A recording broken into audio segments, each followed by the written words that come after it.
Okay, folks, hope you guys are having a great day today. For some of you, it's already Halloween. For those of us, at least on the west coast of the United States, it's not Halloween yet. Tomorrow will be Halloween. And so I thought it'd be cool to do a little bit of a stream focusing on spooky stories and Halloween. Notice none of the metadata says horror. That is because you guys should know this and be aware of this. Putting metadata related to horror in your videos or your live streams will cause them to be demonetized and for you to lose all of that juicy YouTube money, right? So it's not a huge issue, but I learned this. There's certain metadata things that you really have to steer clear of, and there's certain things that you can't see on YouTube or the robots will find it and report it. So spooky stories should be okay. Ghost stories should also be okay, ghosts. But if you are getting horror in there, what they're going to think you're doing is having like gore horror, which is kind of one of the newer shades of horror these days. That's stuff that kind of has evolved from the 80s, slasher flicks, rather than more moody horror. All right, so let's get to it. First thing is Voices of the Void is actually free right now. So you guys should grab a copy of it. I totally forgot to promote it, and it went to #1 during the day, I think, and now it's kind of dropped down again, which is fine. So Voices of the Void, if you don't have that one, it's free. It's a short book. It's a 2-hour read. Very fun little book to read. Cool little sci-fi horror story about a guy walking into a mine where basically everybody is missing, and then the main character there, Andy, he has to figure out what the hell's going on, and he is maybe slightly crazy, but he can also see the future. But part of seeing the future is he also has a part of his mind that is constantly trying to take over, who is psychotic. So that will be an interesting read for some of you. So it's pretty good. So check it out if you don't have it yet. It's free. And then my newest book, sort of, and I'll talk more about what the heck I mean by sort of when I say newest book. City of Silver, you can get that in paperback right now. If you want to buy the paperback's available right now. The ebook is available for pre-order, and so you can pre-order that if you want. Let me see if I have I guess I don't have the pre-order up right here. There it is.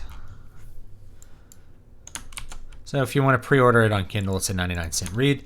This is going to be a longer series. I've already written about 6 books of it. They just have to be edited. Books should extend somewhere in the neighborhood of 10 to 12 books, about this length. They're shorter books, and I want to go shorter books because people can read them and review them and enjoy them faster. It always feels better to finish something.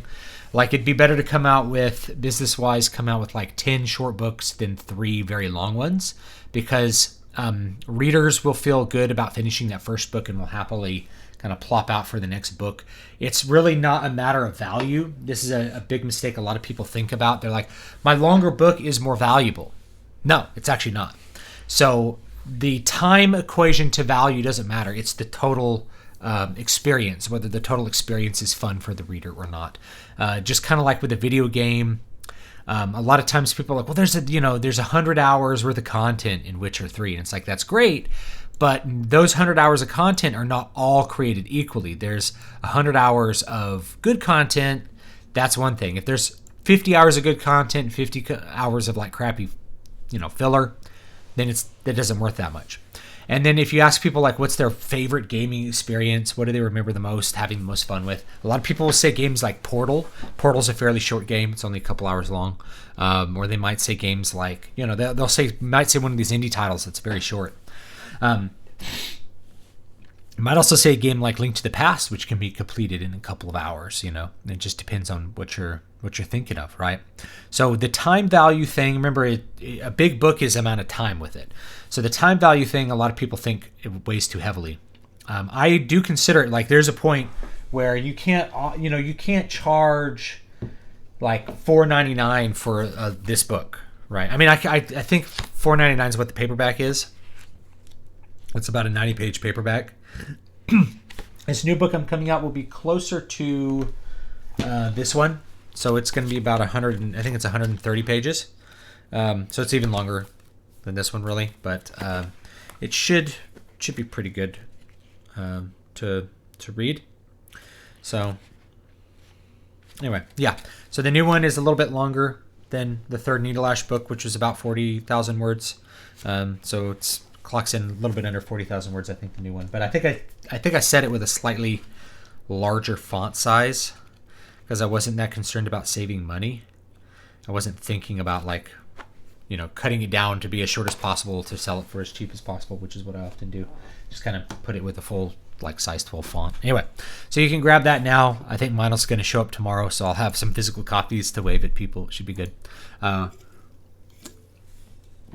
anyway, that's what's going on with me. There's some other news I want to talk about before we get into spooky stories about Amazon. Those of you who follow me on Twitter will already know about this drama. Those of you who don't, I'll explain a little bit here. Before I do that, let me take a look at the chat and see if there's anything cool going on.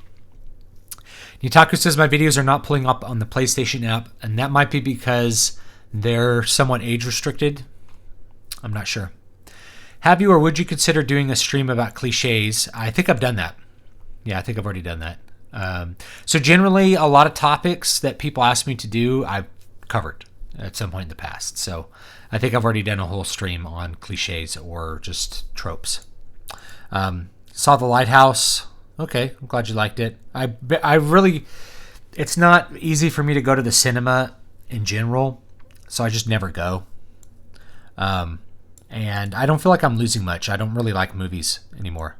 Like Hollywood movies just don't really do it for me, especially when you consider that any movie you're watching, 2 hours of your time, I would probably enjoy doing almost anything else besides going to the cinema at this point.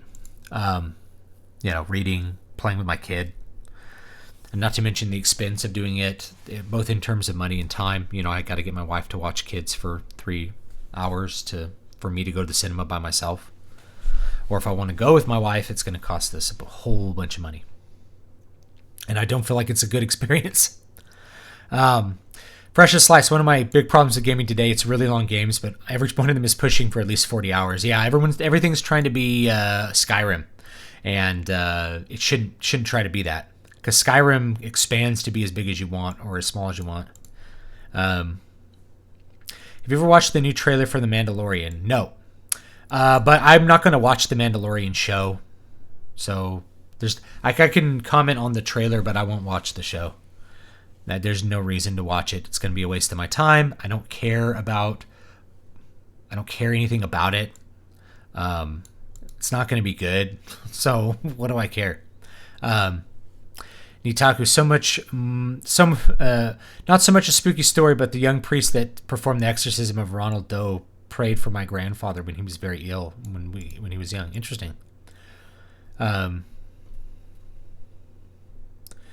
C.W. Barrett, yeah, thank you for the hellos. I appreciate that. Ever play Muds? Years ago, yeah. Like Ardwolf or whatever. I can't remember any of them. What are the films you often watch most during Halloween? I haven't watched any movies at or near Halloween in years and years. Just so you know. I don't watch movies in general. Like, I barely watch them. And that's it. Yeah, I don't look at Halloween time as a special time to watch movies. I really don't engage in that. So that's just me. Like I never watch movies according to what time of year it is. In most cases, it's usually watching a movie because, like I have to ice my kid's head or something. So we got to do something where he's willing to sit down for a while because he doesn't like to sit down that much. So no, yeah, there's nothing I really watch around Halloween. Other people probably have better advice than I would have anyway. When asked how to make your protagonist likable, you have recommended a save the cat method, but also said it's one of the worst modern tropes. Should I not use it? Save the cat is just early in the story, you have the protagonist do something that gets the audience on his side. There's nothing particularly bad about that.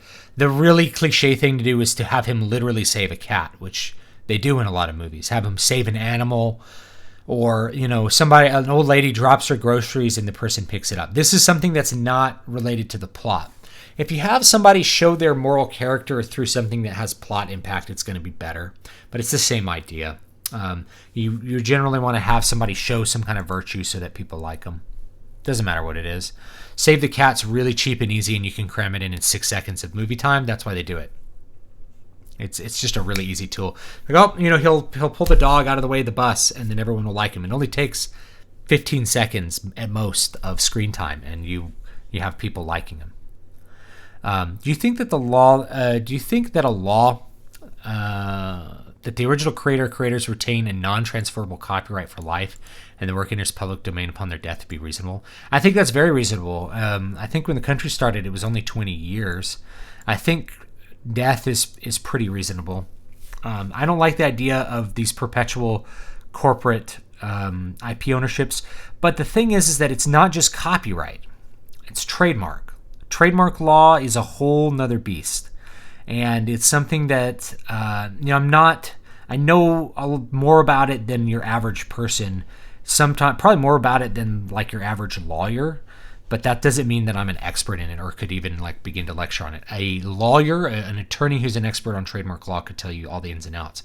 But the way that they capture these IPs is not just by owning the copyright. So you own the copyright to a movie like Star Wars, which means that you could control what derivative works are made out of Star Wars. But if you look closely, you'll notice that there's trademark notices on the movies, like, Wookiee and Vulcan. These are trademarks, and you see them on ads too. Star Wars is a trademark of Disney, right?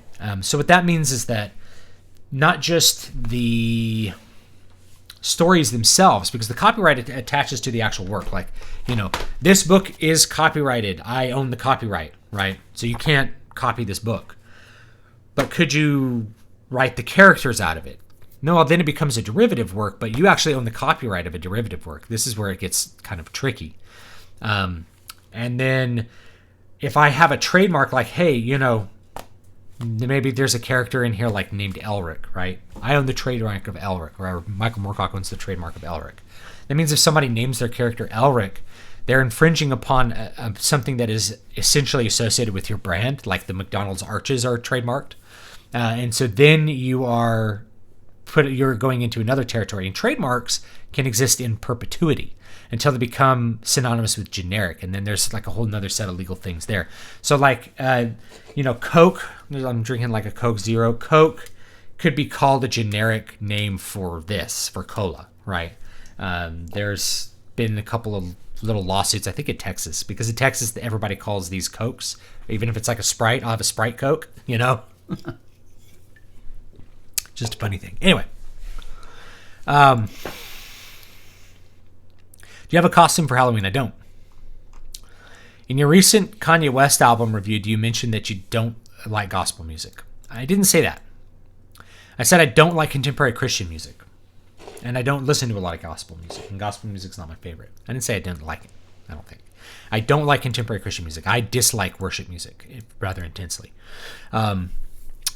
But, Elvis's gospel music, it's okay. I don't listen to it a lot. I don't dislike hip-hop either, right? But I don't listen to it, really. It's not really for me. There's types of music that I actively dislike, and I'd say contemporary Christian is one of those musics that I actively dislike. I don't like to listen to it. I don't like the sound of it. Whenever I hear it, it sounds fake. I could go. I don't want to go into a rant about it. I don't like it. There's virtually nothing about it I like. It feels like the most artificial product in the world. It's like whipped oil pretending to be whipped cream. Like that whipped topping stuff that comes in a can, or like Cheese Whiz. It's like the Cheese Whiz of music. I don't like it. What type of horror story interests you the most? More atmospheric story or more bloody or gross out story? I'll get to that as we get into it. I'd probably say atmospheric, but I use gore a lot in my stories, so I don't know. Do you think the fact that logic isn't taught as a dedicated and required subject in schools is egregious? Well, the thing is, at the universities it is, and they still can't teach it. So I think institutions that are opposed to logic, which is going to be most institutions, are not going to be good at teaching it. And if you follow logic to its ultimate conclusions, you're basically telling a bunch of prisoners that it's immoral for them to sit in front of you in a prison listening to your words.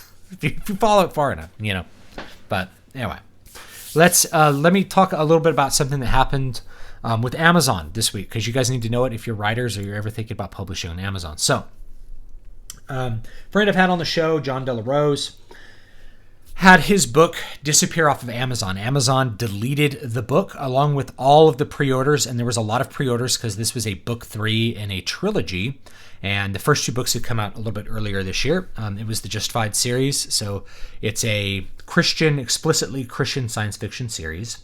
Another book called Deus Vult from the same publishing company, Silver Empire Publishing, I believe, that's also explicitly Christian, was also banned and disappeared off of the store. So maybe not banned, but they got deleted off the store.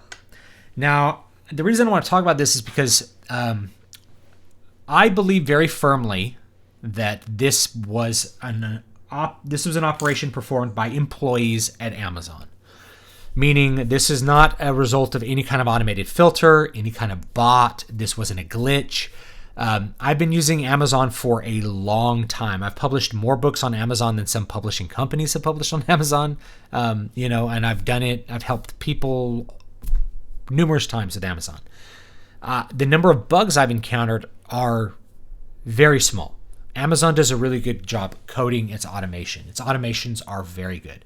And in fact, Amazon is more likely to let something through with its automation than not. So the idea that a book could just disappear after it's already gone into pre-order and received pre-orders and is going to come out in a couple days, it just doesn't happen. There's no bot scouring Amazon for some sort of, and of course the book doesn't fall into any kind of controversial category as you would think about it. It's not erotica. It's not anything like that. It doesn't contain any illegal content. Even the book description is fairly mild. It basically is the setup from Star Wars. It's like, the super weapon that could destroy a planet in the hands of a tyranny. It's like, well, that's the setup for Star Wars, right? Death Star. So there's nothing controversial about it from the look of it. So I believe very firmly, and if I were a betting man, and I am, I would bet that this was something done by an employee, rogue employee, maybe a couple of employees working together. And here's the reason that things can get really hairy. If you have 2 employees working together, particularly if one is a subordinate of the other, it's extremely difficult to figure out who did what, because the superior can cover for the inferior or even alter things like logs to change what happened, to obscure what's going on. So 2 people conspiring together can do better, can divide their task up much better than one person working rogue. So I believe very firmly it was done by people. The other thing is the nature of what it targeted, Christian literature, should be noted. The fact that it was from the same publishing company should be noted. And at the same time, that publishing company also had its Barnes & Noble account temporarily suspended the same day, which indicates that there's coordination, right? So these things don't line up unless they're coordinated. Now, if you have been paying attention to recent history, purges are always coordinated between sites. So when Alex Jones got banned, he got banned from every site on the same day. All the sites conspired to remove him from their sites all at once. Because what happens is like you ban Milo from Twitter and then everybody still knows about it through YouTube, right? So you got to get them off of all the platforms at once. This is kind of indicates to me that rather than there being some kind of large scale conspiracy, there's a couple people who know each other at a couple different companies who are like, let's get John's book off of Amazon. That's going to be really funny. So that's what I believe happened. Now, the fallout from that is that they said, first of all, you never uploaded the manuscript. It's like, so that would actually make a pre-order disappear. Not at this point, though. The pre-order would have actually disappeared on Monday because I had to, my book is coming out the same day, November 1st. It's coming out the same day as John's book. But I had to have my manuscript turned in like halfway through the day on Monday. So the pre-order actually would have disappeared Monday, Tuesday, not Wednesday, right? So that is something worth noting. So the obviously the manuscripts were uploaded. John actually wrote all 3 books at once. So all 3 books were done before he even uploaded the very first book. I know because I talked to him about it, and this is a way that a lot of authors do it. They write the whole trilogy and then you put it out, like you do Lord of the Rings style. The fact that there was 2 authors that did it indicates it's coordinated. It's not, and they're coming out with different release dates. The authors don't really like each other, actually. I think they have a little bit of a beef, even though they're civil, but I think they've had arguments in the past. So it's not like they're best buds or something. They just happen to be at the same publishing house producing material that is Christian themed. Then the follow-up for that, then they said, okay, well, we took it off because you couldn't prove that you owned the copyright. The publisher of the first 2 books could not prove that he owned the copyright for the 3rd book. Now, by saying that, you've admitted that they actually did upload the manuscripts, right? Because you can't say that the person doesn't own the copyright unless you've had the manuscript. The other thing is there is no accountability. Amazon is not accountable for copyright violations. They don't police them. They won't even take a book down unless there's legal action, like a DMCA notice, which indicates that there's legal action against somebody to take a book down. And even then, it's actually very difficult to get a book taken off of Amazon unless it's unless it includes HTML coding that's like fraudulent or sends people to like websites that have viruses. They'll take books down for that. But for copyright, no, they've let fully plagiarized books exist on the platform for years before lawsuits resolved, and then the book was finally taken down. So they don't police copyright. That to me was a flat out lie. But it also admitted that they were lying the first time around. So of course they got the manuscript. Now what could have happened is an employee could have gone in and deleted the manuscript somehow, because they have access to that behind the scenes. So you delete the manuscript, and of course, if you're the publisher, you're just assuming that you uploaded the manuscripts and they're there, that you don't need to do anything else. So they didn't check, and then the manuscripts, then it automatically got rid of it. And then they did have the manuscript and said, oh, well, violated copyright. It's like, no, you didn't. You don't even police that. Nor would you know how to even begin to police that, nor is there any other book published out there with the same name and the same content. So it was a complete bit of nonsense. Here's why I want to talk about this, though. There's 2 other things that go into that. First of all, employees. Okay, where do I want to go? First, I want to get to a super chat. Actually, Christian themes are forbidden erotica for the left. There you go. Christian themes is forbidden erotica from the left from Kaku. That's correct. So it's like the same thing as you can't write erotica with like children or something like that, right? That's like a forbidden erotica topic. So it's kind of the same thing for the left, like Christian themes. So the first thing that you should know is that Amazon has employees at it, and the employees have power over you. A lot of times we think of the actions of corporations as somehow being personified, because we're taught to think of corporations as people. They're a legal fiction of a person that can own property and act like a person and do things that people can do, but a corporation's not a person. A corporation is made up of a multitude of stockholders, boards of directors, administrators, employees. So if an employee is empowered to take books off or do things like that, you have a human element, and the human element is always the weak point in any security chain. Talk to people who are really into cybersecurity or people who are just into security in general. The weak point's always human. It's almost never artificial. It's not the lock, it's the person. So you find out, oh, well, the lock was really good, but it turns out, my parts guy let somebody make a copy of his key. Well, then the lock's not going to work, and someone's going to break in and steal your stuff out of your auto shop. Things like that, right? So if you have employees, they are independently going to operate against you. And this is really true if you're on the right. It's not really true if you're on the left at this point, but you never know. It could always go the other way. But I just want to warn about this because corporations are kind of a ring of power. We have this big corporate thing called Amazon. Amazon has a lot of power. It wields a huge amount of power over authors. Somewhere to 80 to 90% of my sales come from Amazon. So for me to lose access to Amazon, it would be like showing up to work and somebody has put a new lock on the door and I can't get into my business. That's what it's like. It's like 90% of your revenue gone.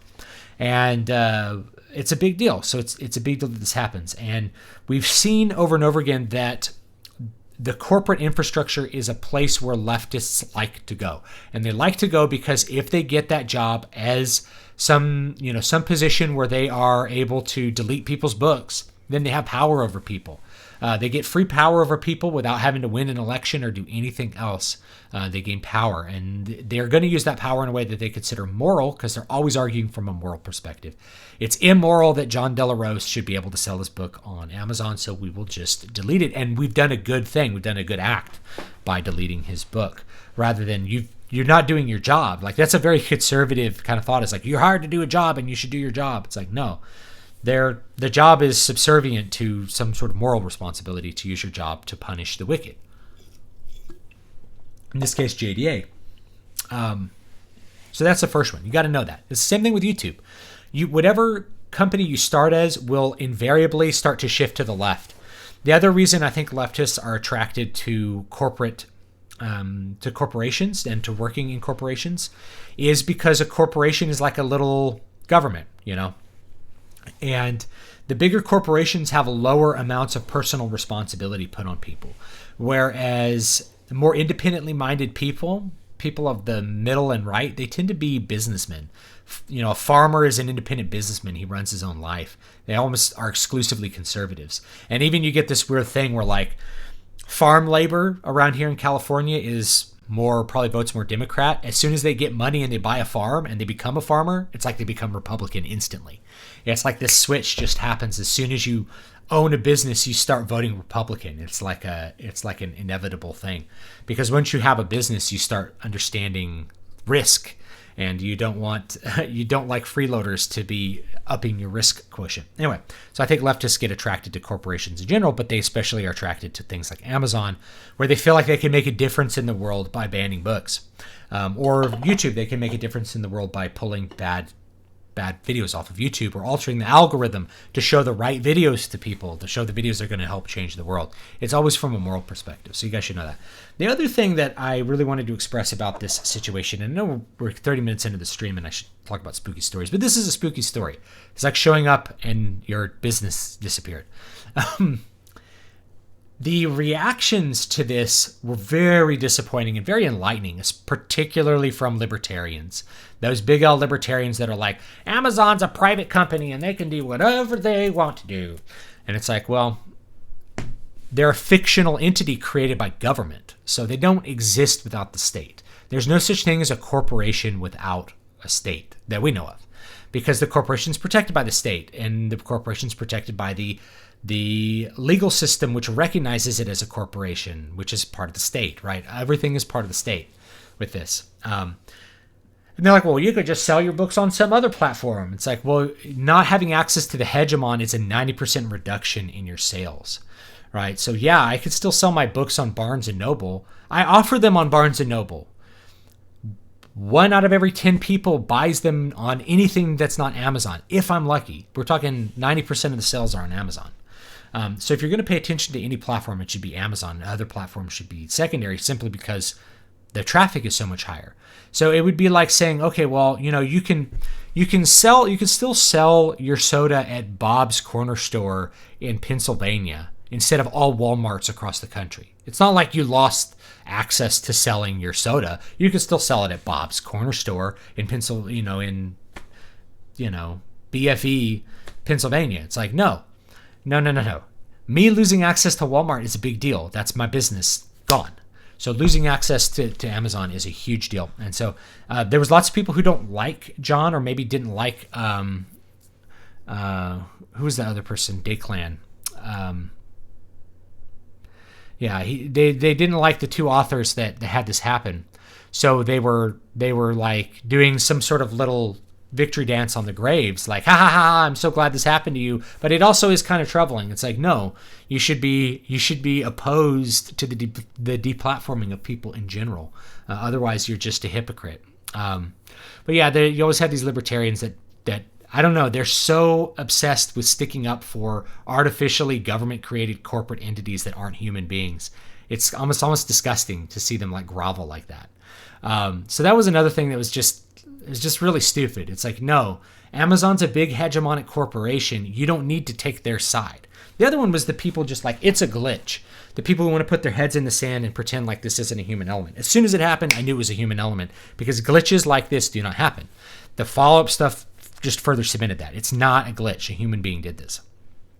Okay, so let's get past that. So anyway, I want to warn you about that. It's just something to worry about. I think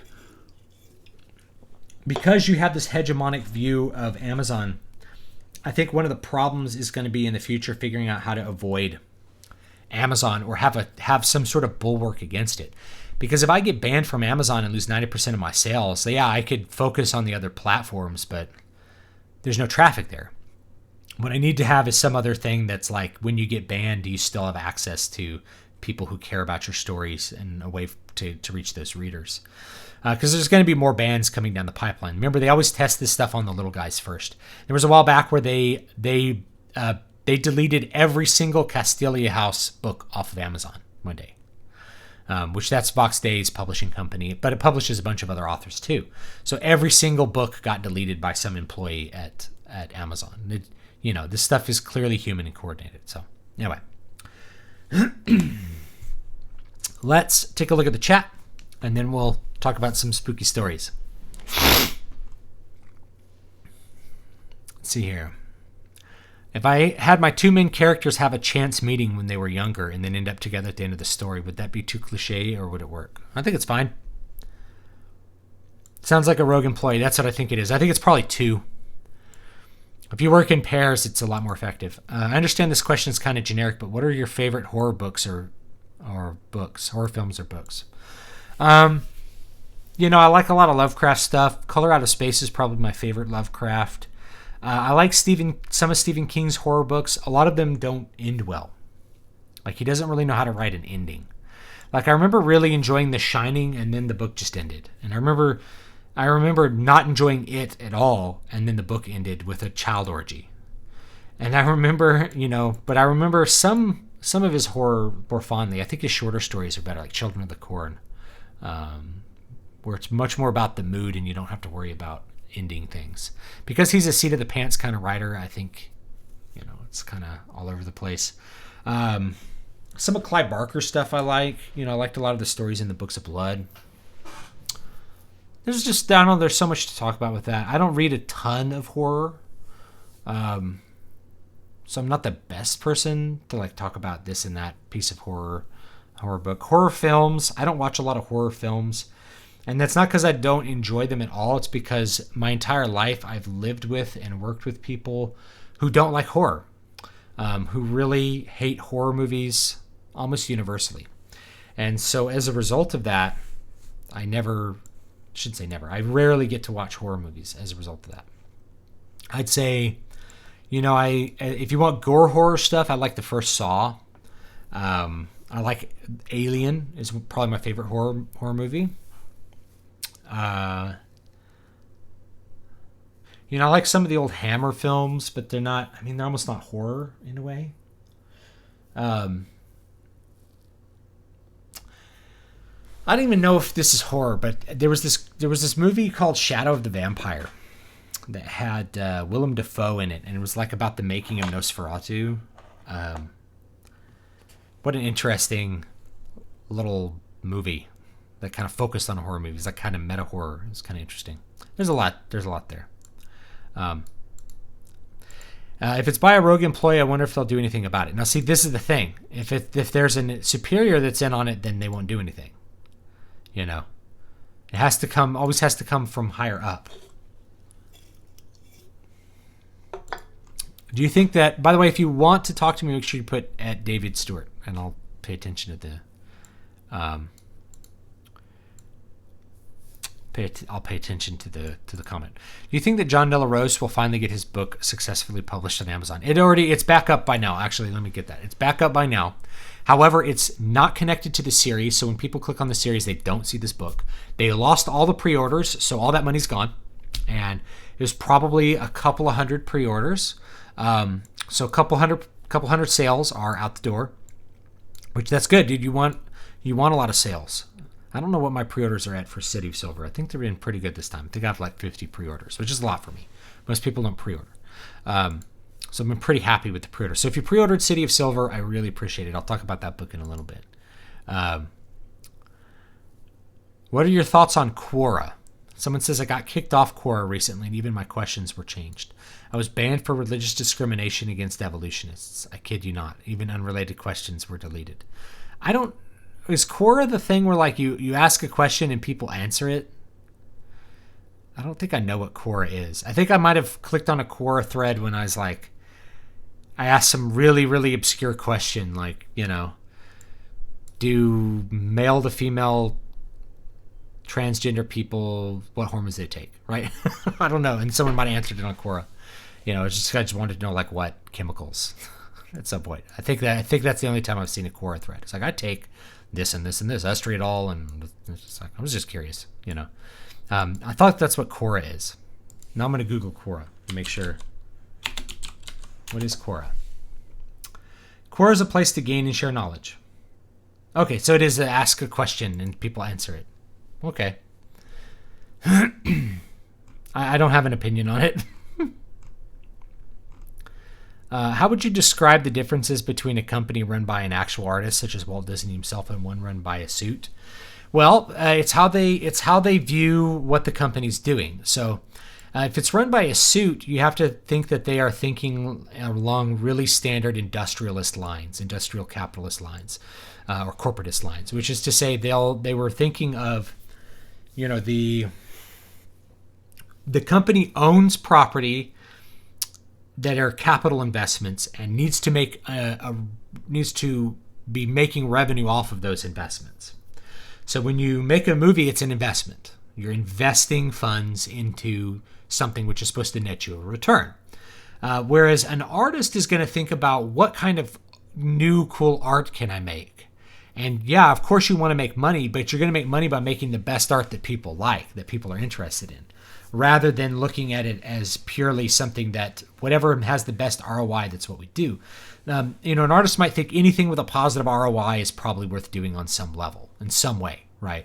Whereas someone with a suit will be like, no, we need to focus only on increasing ROI, and the highest ROI is going to win. This is why Disney buys Star Wars and proceeds to make a bunch of Star Wars movies and series, is way more than George Lucas made. George Lucas had plenty of money to make as many Star Wars games and movies as he wanted to. But he didn't, because he was an artist, and he, you know, as much as he wanted to milk like the creation called Star Wars, there were limits to that. Like, he wasn't going to schlock out stuff that was complete garbage. It was more about like putting out a cool product that is part of the brand, you know. So there's just a completely different approach to it. You're viewing art as something that is good to do and that you need to be original with, and you need to make something good. Like, you're trying to make good art to get people's money versus you're trying to recoup an investment. That's just a completely different line of thought there. And that's what it is. Modern IPs are just ROI machines. That's what they look at. You've talked a lot about Lovecraft, but what other horror authors do you enjoy? I particularly enjoy the stories by Edgar Allan Poe. I do like Edgar Allan Poe. I haven't read a lot of Poe in a long time, though. So, I don't know. I like the classic stuff like Dracula, too, you know. It's constructed in a cool way. I like a lot of the older horror books. I wonder if I were to publish a truly dark and demonic horrible book on Amazon, if it would get banned. I don't know. They have erotica on Amazon. So all the erotica authors were complaining that their books were not being listed as part of a sales rank. Amazon's like, well, we don't want to like show erotica amongst the romance novels because that's not what people want. Like people, when they're searching romance, they want something that focuses on the characters, not just a bunch of explicit sex. So it really is like a product thing. I should kind of take Amazon's side on that. But that's part of that is I don't publish erotica. If I was like writing erotica stories for money, maybe I'd get upset about that, but I don't. Maybe I should though. I hear there's a lot of money in it. Jared says, Jaws is my favorite horror film. Oh, that's a good one. I forgot Jaws. Yeah, Jaws is great. Also enjoy The Silence of the Lambs. Silence of the Lambs is, I mean, I don't think of it as horror, but you're right. It's kind of psychological horror. Rand says I'll have to watch later. Pre-ordered Silver City. I'm waiting for the audio. Oh, yeah, I need to do audiobooks. Problem with doing audiobooks is that it's low ROI, right? Return on investment. So it takes me a couple hours to make an audiobook. You know, for one of these shorter books, which I could do for City of Silver or Voices of the Void, maybe I could do those two. Voices of the Void, to read it aloud is about a 2-hour book, you know. To read it aloud and make it perfect, though, you're looking at double that. So about 4 hours probably to record the parts for this. And another couple hours to actually get it uploaded to ACX and get it attached to my book and, you know, make a little... They make square covers, so like I'd have to make some sort of like square version of this. Like put his head closer and then like, I don't know. Or maybe use the fan art version or something like that. So, I don't know why this light's on. That light doesn't need to be on. Look at my books. Oh, now they're all washed out.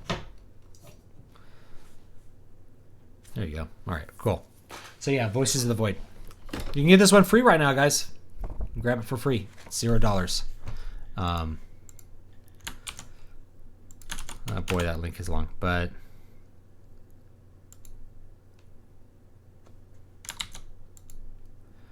let's see here. There you go. There it is. All right. So, I mean, you're looking at 5-hour investment. So if I do 5 hours of that and 10 people buy the audiobook for $3.99, I'm not making a lot of money. Not making a lot. I mean, eventually I'll do it, but I don't have a whole ton of book sales for me to just view that as a positive, an endless positive. We'll probably do that, and I could put some up on YouTube too. I mean, like I could probably cross-pollinate it, make some YouTube content out of it, or something like that. Let's see here. What did I miss? Have you played the Outlast computer games? I haven't. It's a lunatic asylum location game. No weapons, just running away from very spooky entities. Very atmospheric, very scary. No, I haven't played them. What do you think about using fate in stories as an excuse for unlikely things to happen? Good idea or plot contrivance by another name?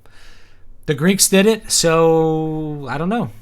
I think it's okay. I think it's okay to use fate. Yeah, I think it's okay to use fate, but you got to be kind of explicit about it, and you have to set it up ahead of time. You can't just have something happen and be like, well, such was fated. Then it's going to come off as Deus Ex Machina. Deus Ex Machina. Whatever you want to call it. How bad do you think the blowback to all his stuff will be when it starts to go the other way? Oh, to all this stuff will be... I think it'll be bad. I mean, there's blowback to it now. I don't know. I don't know if it'll ever go the other way, though.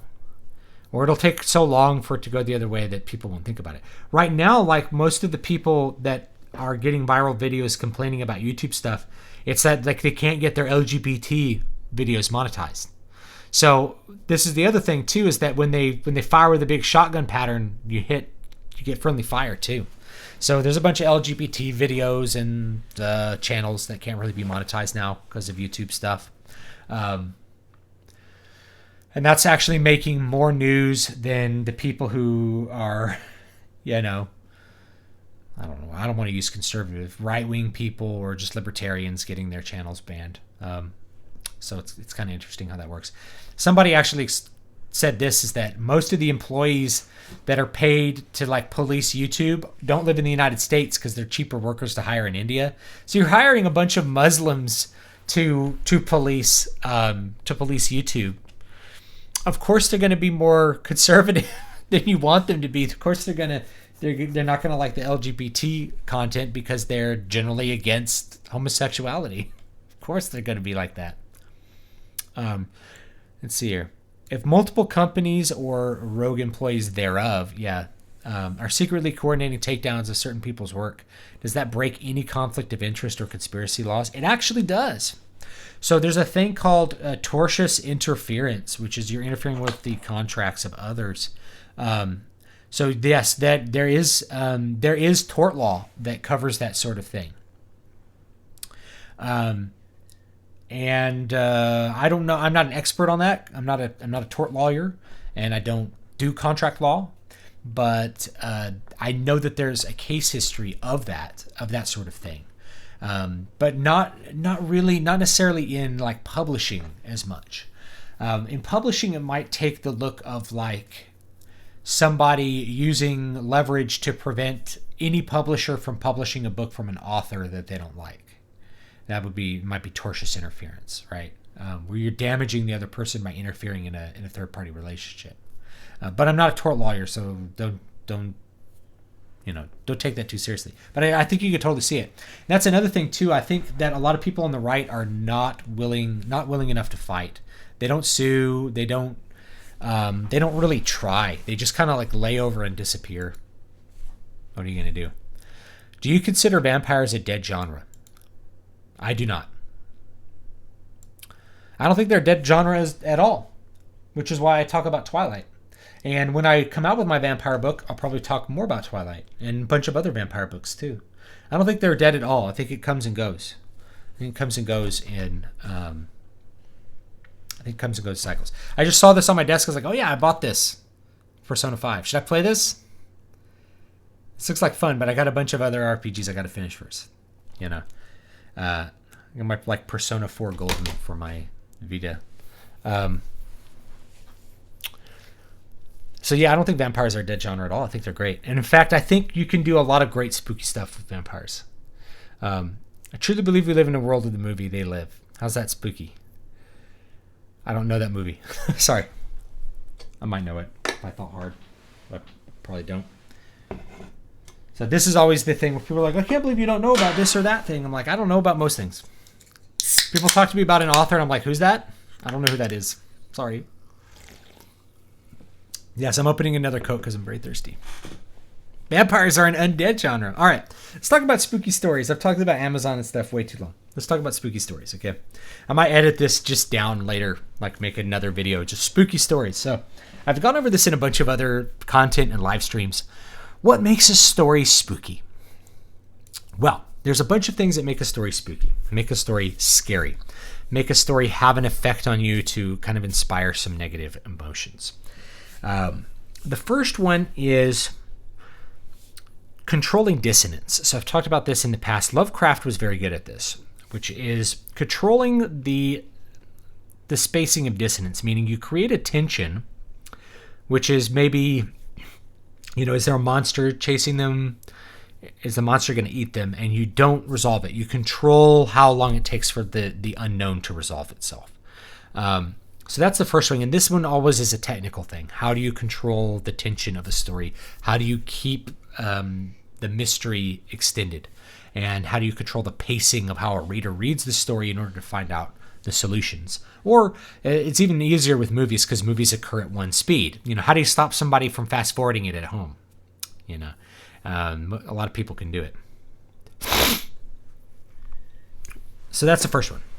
The second one is actually controlling the readers or the viewers, if you're doing a visual medium like comics or movies, controlling their imagination. That is, it's kind of like Inception. You are implanting ideas. You are asking the reader, you're asking the viewer to contemplate something that you think is horrible and horrific or scary, spooky.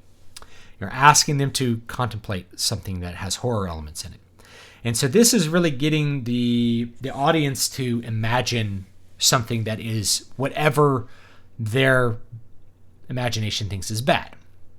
I think great examples of this in cinema is probably Alien. I think Alien's probably the best example of this that I can think of. There's other ones too. You know, if you want to go back to the silent era, like Nosferatu, which is, I don't remember what the German title is, but it's a great one. So with Alien, though, you never see the entire Alien really right until the end. This H.R. Geiger designed horror element. You just see pieces of it. You see it as a baby. You maybe see its face appear. You maybe see a hand. You maybe see like the tail whipping out with its like weird skeleton look. You see these parts of the monster. And so what that does is it invites you to construct the entire thing and construct it in a way that's horrific. In books, you have H.P. Lovecraft, who is very good at saying it was like undescribable, but then he also gives you a couple details and your mind will fill in the rest. So like, you know, he had goat legs and like tentacles where his genitals should be or something, like on his stomach, he had tentacles. And so you start imagining a creature that's far more horrific than you could really describe with words. I think with the visual space, it's even better to just not show a lot to people because they'll imagine something that's more real looking than what you can create with CGI or with practical effects. James Cameron actually did this very well in Aliens too. Aliens is not known as a horror movie, but as an action movie, but I really call it like sci-fi horror. I really do think it has strong horror elements. When you see the alien queen, you only see the front part of her, and I think it's something James Cameron designed based on Geiger's original designs. It's kind of like his take on it.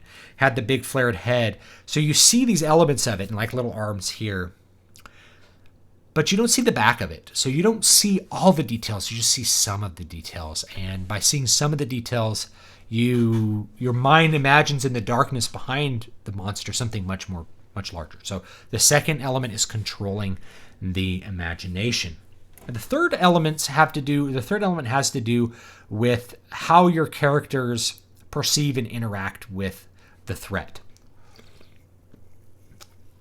And there's different ways that you can go down. I've talked about the descent into madness, which is things, you know, the character slowly loses connection with what is tangible and real and understandable and descends into a world of madness. That's one thing. Another way that can create this disconnect is actually to have somebody experience something and nobody believes them. So the believer and the true believer dichotomy that I've talked about. So this has to do with how your characters experience the horror, which in turn is how the audience is going to end up experiencing the entire journey. Is the audience going to descend into madness like with, you know, Heart of Darkness? Is the audience going to descend into madness like with Dreams of the Witch House? Is the audience going to have a true believer and unbeliever dichotomy like with The Color Out of Space, or some combination thereof? So those are two big ones, but there's other ones that you could probably think of where characters, you know, this is a really common one in horror movies, is that the horror is beginning to take place and nobody believes it. The zombies are not there. You know, no one believes that the zombies are real. They don't believe that there's really vampires. And so whenever somebody doesn't believe that there's vampires, of course, they're the ones who are going to get bitten and turn into a vampire. The unbeliever always suffers the horrible fate. And Lovecraft used this a lot.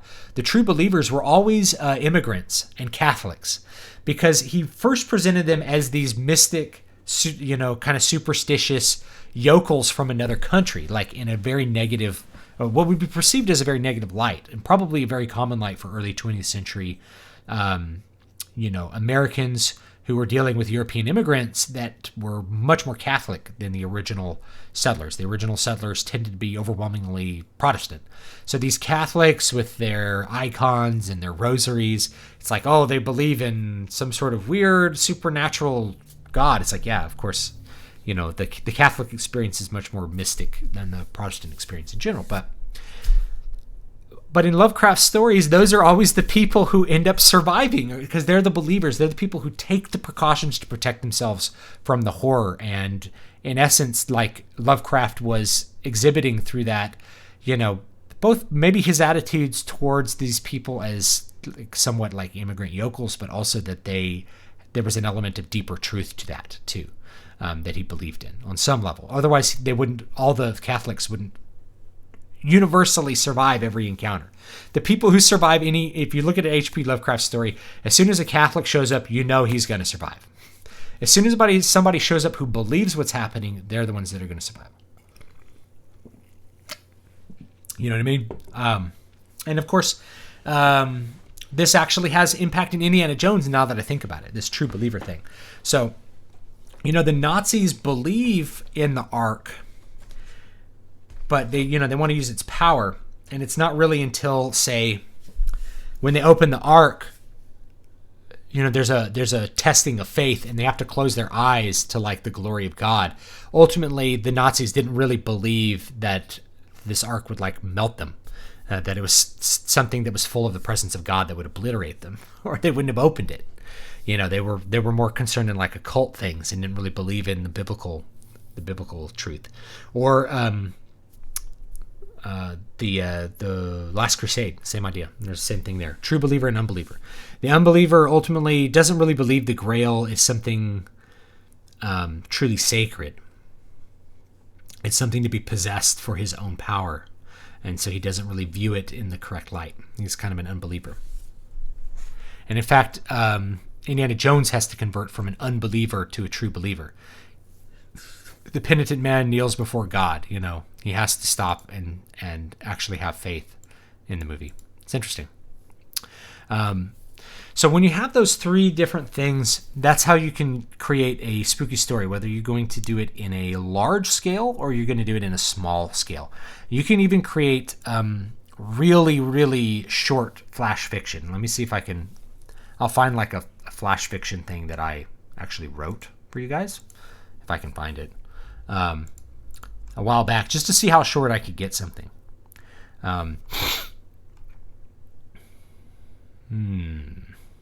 Under short fiction.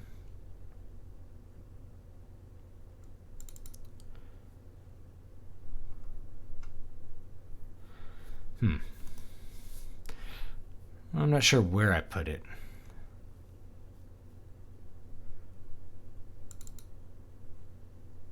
Here we go. Let's take a look. All right, this is like a 200 word thing. I don't know why this is in HTML. All right, here we go. Julie's hand hesitated over the buzzing phone. It was a DC area code. Probably that FBI investigator again. That meant it was important, but she didn't want to answer it. It meant hope was gone. Memories returned. It was like the beginning of a horror movie. They were in bed. Something went bump. Probably the cat again, but she had to be sure. Dylan went to go check it out, closing the door behind him. It never opened again. She waited what seemed like an eternity. She called out to him with no answer. She went downstairs, holding Dylan's .357 uncertainly. The back door was open and he was gone. A small smear of blood was left, and she collapsed, the gun falling to the floor. The horror. Then tears. Endless. They came back now. She picked up the phone. "This is Julie." She tried to keep the tremor out of her voice and failed. "This is Terry Dunn." "You found the body?" "Not exactly. The fingerprints in the blood that the intruder left." "Yes?" "They're Dylan's." "I don't understand." "You will, and I'm sorry. Check your bank account." The ancient waited on the line while she booted up her computer and quickly logged into her bank's website. Her formerly vast account balance read nothing but zeros. Now, it kind of starts as a horror story, right? And then it turns into something else, right? And we're kind of left with a lot of questions. But this is how I condensed it down as small as I could make it. I think this is 217 words. Pretty short. I'll read you another one that I worked on making very short as well. Another little spooky one. Let's see here. Let's take a look at the chat.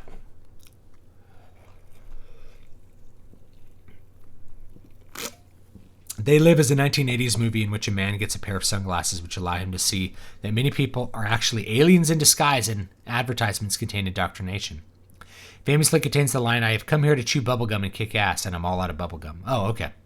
Do you think popular monsters get their popularity from meta-narratives? Like blood-sucking vampires are a tyrannical effect, elite draining society, zombies are a common society of consumerism conformity. I stole this idea from Jonathan Padu's channel. I think that, there's probably some truth to that. You notice that blood-sucking vampires are often portrayed as nobles. You know, they're the Count Dooku, or in Vampire Hunter D, which I did a video on the other week.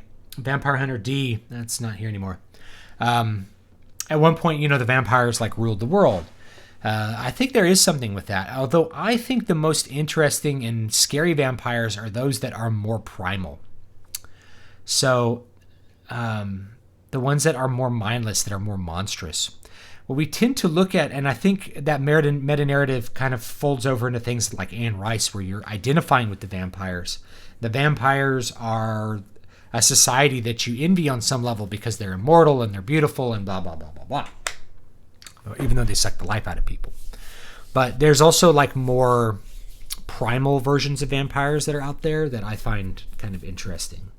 And then, zombies are common society. You could look at it like that. I could see that totally. To me, I think zombies are like disease, and it's just a spreading disease, and there's nothing to do except hide from it, That's an interesting take. The Joker was actually a good example of descent into madness. I'll probably check it out eventually. Would that technique of slowly showing horrid facets of a monster work with the villain's personality? Yeah, if you want his horribleness to really ramp up, the save the cat culture would be starting with him kicking a dog so that everybody hates him right away. But I think it's more interesting if the villain slowly becomes evil. Or you slowly discover his full evil.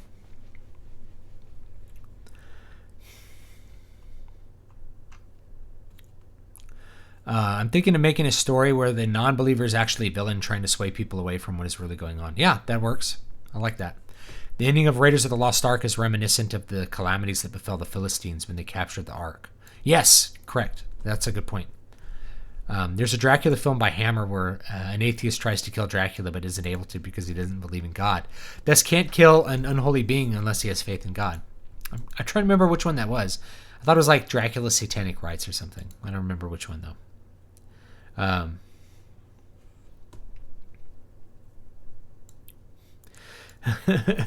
The non-believer propagates all the polar bears are dead because of man-made climate change, but in truth they are thriving and eating humans in mass. In Dracula leaves Transylvania for England because the Transylvanians are onto him, while the English are proud of their rejection of superstition, making them easy prey. Yeah, I like that duality, Hardwick, a lot. And I think that's like an echo of Gothic literature, is that non-belief, that refusing to believe in the supernatural has negative consequences. So in Dracula, obviously, Dracula views people that are not religious as people that are easily victimized because they don't really believe the horror that's happening to them. People who have a more mystic and supernatural view of the world are going to be onto him more. That's true. Actually, I like that theme a lot, and I'll talk about how some of those things kind of get expressed in my book too. Let me see if I have another one. I don't think I have another one right off here that I can pull up. Yeah, I don't think I have another one right here that I could just pull up. That's interesting. But this is one of the ways that you can accomplish horror in a short amount of time. You ask the reader to suppose what actually might be happening, rather than just telling them exactly what's happening. You make them guess. Let's see here. Is this one?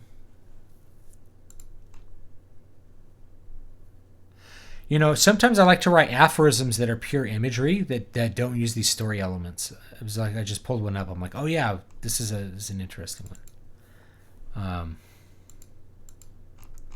Yeah, there's lots of different ways to do this. Maybe we should write one live. That might be fun. We can like do a live write of one. Yeah, that might be a fun little thing to do. What do you guys think? You guys want to do like a live write of something? We'll come up with something fun there. Actually, I wanted to find something that I found on Twitter today, but I can't find it again. See if I can find it. No, I definitely tweeted it. Let's see here. I just tweeted it with someone. Oh yeah, here we go. I'm going to read this one to you guys again. Someone on Twitter named Grady Hendricks. I saw this. Sorry for the stuffy nose. Super dusty here. Everyone's telling scary stories for Halloween. So I'll talk about something that happened to me when I was a kid. Because, hey, trauma never gets old. Scary stories. Oh, great. This will be great. When I turned 9, I realized I could sneak downstairs after everyone was asleep and eat anything I wanted in the fridge. No one ever noticed. I'm reading this thread right here.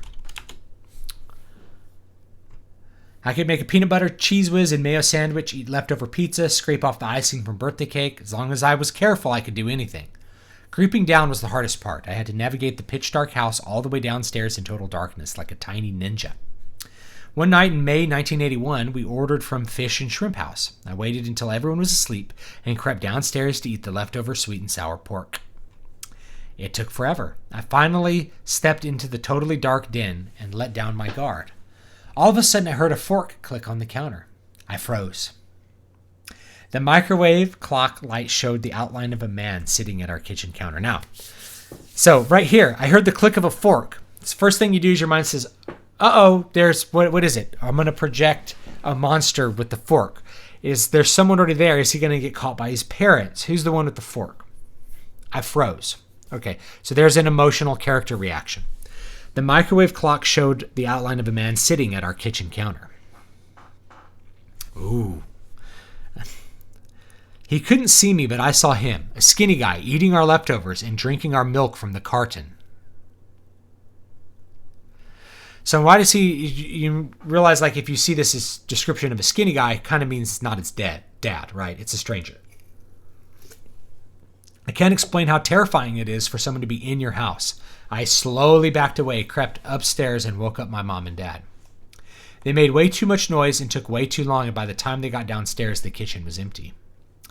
See, now we get this true believer, unbeliever dichotomy beginning.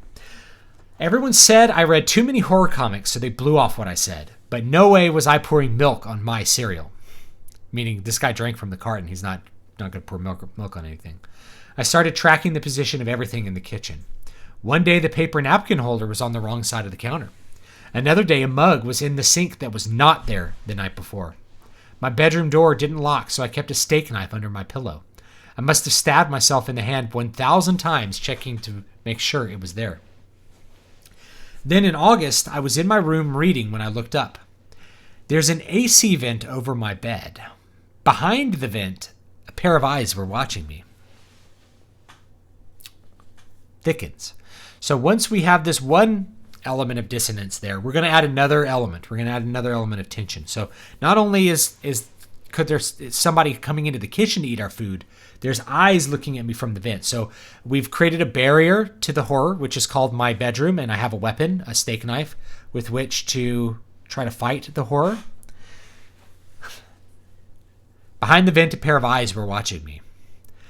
I freaked and raised hell until my parents searched our attic and the crawl space under our house. Nothing. I wasn't very popular for a few weeks, so nobody's believing him. Right? This is a great element. Usually a kid, like that was what Stephen King used in Salem's Lot. The kids had faith. The adults didn't. I wasn't very popular for a few weeks. The last week of August, our house started to smell. One night, rice fell out of the vent over my bed. Not rice, here's a horror element we're just going to discuss. Maggots. The AC people said something had probably crawled into our vents and died. So imagine maggots falling onto your head at night. Pretty bad. Turns out what had crawled into our vents and died was the guy. We lived in an old house with lots of space between the walls and big ducts. He'd been living in them since May, at least. He put a foam pad beside my bedroom vent so he'd be comfortable while he watched me. The police said he'd made lots of drawings, but when I asked, they pretended they hadn't said anything. So this is a great way to close up a horror story, and Lovecraft used to use this, is you reveal the truth of the tale, and you also reveal horrific things that weren't obvious ahead of time. So this person was spying on the boy and drawing him. No one ever identified him. He was buried as a John Doe. To this day, I can't look inside the vents in houses. But sometimes when I'm at someone's house, I smell a little BO coming from their central air conditioning. And I wonder who's living back there in their ducts. Who's living in the dark? Top voted comment. Poor guy just needed a place to vent. So, as you can see, this is actually, I don't know if this is real or not, but it's a great execution. And if you never had a sort of experience that was like this, it can be very frightening. So I'll share a story that was kind of spooky for me. This is at my old house. So at my old house, I had it's hard to describe it. It's like a split level. So this is where if you look at my older videos, you'll see my office is up on the top level of the house. And you can see that the ceiling kind of goes like this. It's kind of slanted.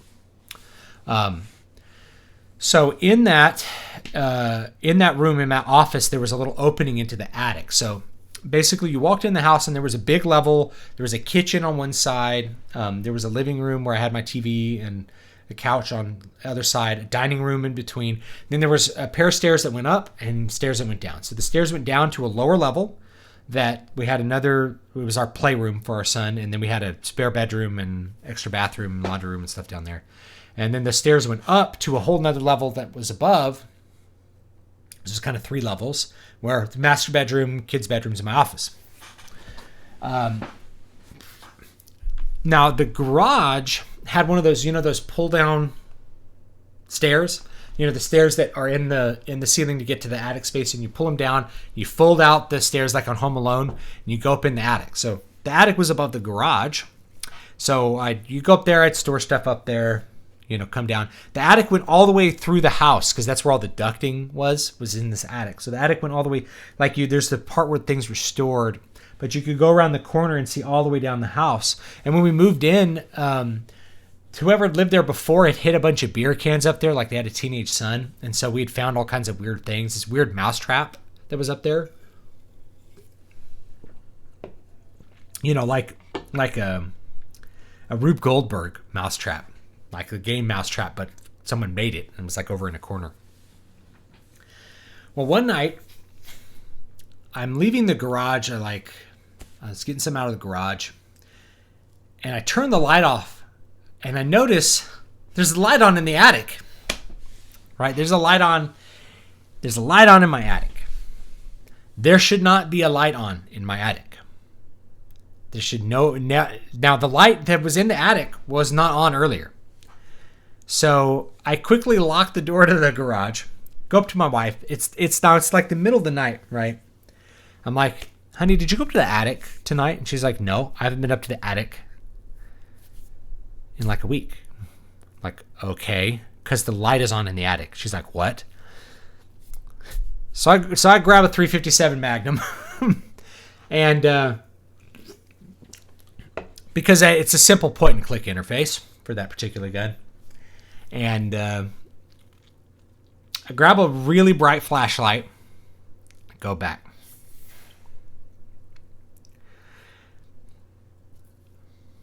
Go up to the attic, right? And I pull down the attic and I look up there. And I don't say anything. I'm like, if there's someone up here, I don't want to warn him that I'm coming. Well, he's going to know that I'm coming. But I want him to think I'm just coming up to get something. You know? Because I'm going to shoot his ass. If there's somebody up here. Like, this is way creepy. Like, how did they get in my attic? Somebody's living in my attic. Right? So I go up the stairs, and I've got my flashlight, and I've got my pistol, got a couple extra magazines, you know, the little quick magazines or whatever. Just drop it in the cylinder real quick. And I go through, and I'm looking through all the corners. There's no one there.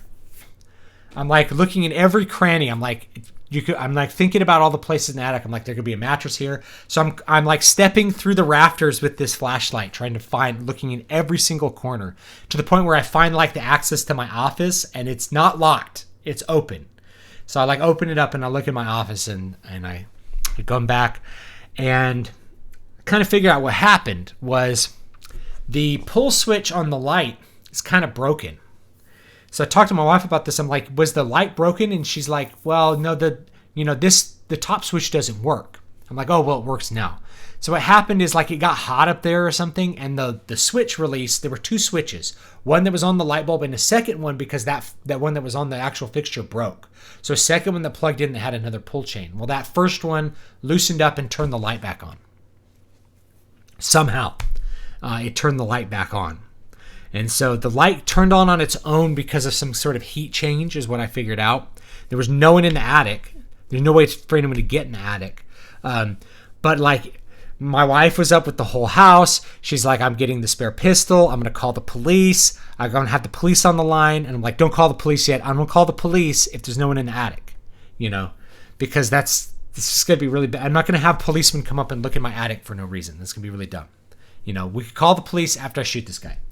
And so it turns out it was nothing. But like, I have had those fears about somebody living in the attic. And of course, the next day, somebody shares a post about this guy was living in our attic for 8 months.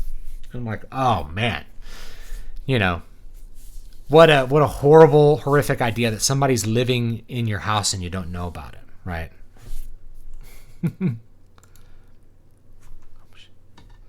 So yeah, that was my little scary, very creepy story. And of course, it takes forever to check every cranny of this gigantic attic. From like a, you know, the house was huge. This house is huge too, but like the old house was definitely had a massive attic that went over like the entire house.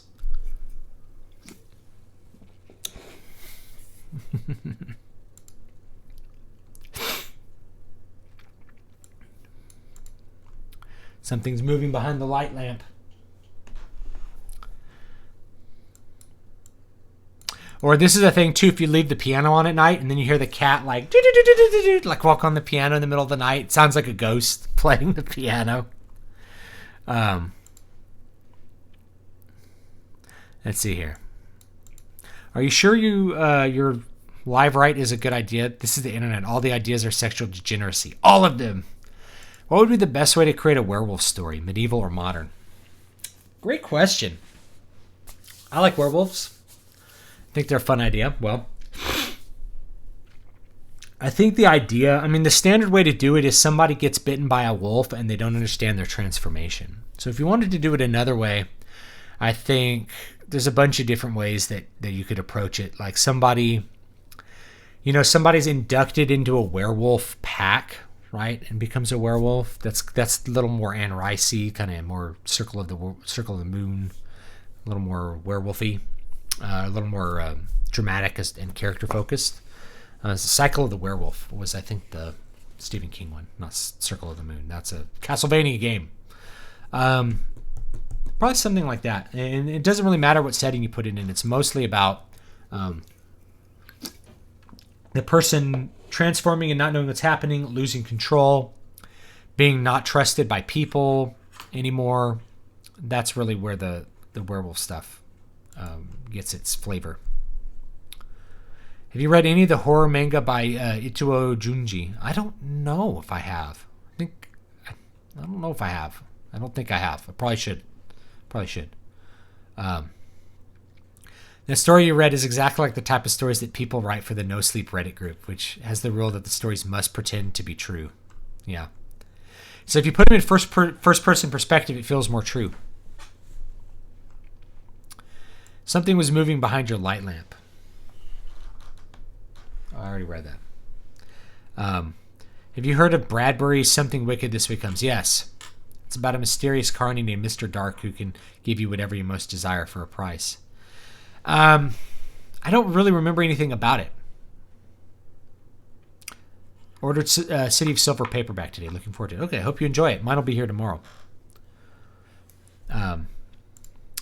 My story has a lot of sex in it, but it's not erotica or romance. It's more of a backdrop since it follows a succubus searching for her human father. What should I classify as this story? Bro, it sounds like erotica to me, man. It's like it's about a succubus looking for her father. I'm like, succubi suck, right? So you better put that in the erotica category. It'd probably be horror romance horror. I mean, if the sex is not explicit, you can sell it as romance horror. Junji Ito is phenomenal. I think I probably have read some of that manga. I've read a bunch of manga that I just don't remember because I've read it like digitally, in various different ways. Okay, let's try something a little different. We could try like a live write. Let's see if we can write like a piece of flash fiction that's going to be really, really compelling. Let's see here. Let's get this. Get a document up here. Here we go. Okay. Let's see here. Horror flash fiction. Now, one of the best setups for a horror story is a monster, right? So you want a monster that is in a place where people are not going to maybe readily find it. So that's why Monster in the Attic, it works so good, because it's like, it's in your attic. Your attic is a mysterious place. So give me a place where the monster is, and then we'll figure out what the monster actually is. So someone give me a place. Werewolves are the meta monster of uncontrollable rage. Yeah, I think they represent animalism, or like animism, some kind of more primal thing. So yeah, where is this monster? Is it in a swamp? Is it in the attic? Is it in the pool? What's a place that you're afraid of as a child? Is a great place to put a monster. So think of the things like, to me, like if a pool, you couldn't, if it was a pond that you couldn't see the bottom of, or a pool that you couldn't see the bottom of, that's scary. So bodies of water are often scary.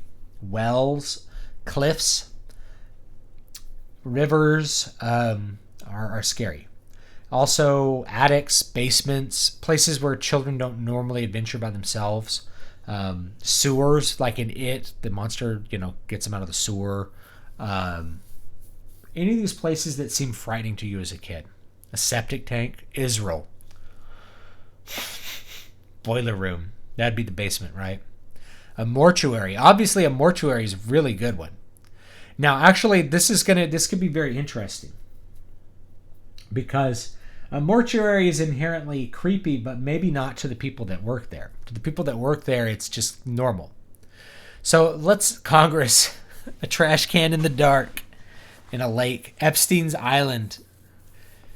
I think Epstein's back there after he escaped prison. Old industrial park overgrown with brush. A forest. Yeah, all of these are good. I'm going to do a mortuary, though, because it's so obvious, right? A funeral home. So what's the monster? Well, the monster is going to be something different than what you think it is, right? So maybe the monster, like in a funerary home, you're going to be like afraid of zombies or something, some sort of undead thing, like a body's going to rise up and get you. So the monster should be something different. I'm going to say the monster is going to be like a ghost, some sort of spirit that can like inhabit. Or like a poltergeist. Or maybe the monster's just a guy. You know what? It's a guy. I'm gonna do this. The monster's a guy, because we're gonna do some horror reveals. So the monster is a guy. The main character is a kid, because a kid is going to not be believed.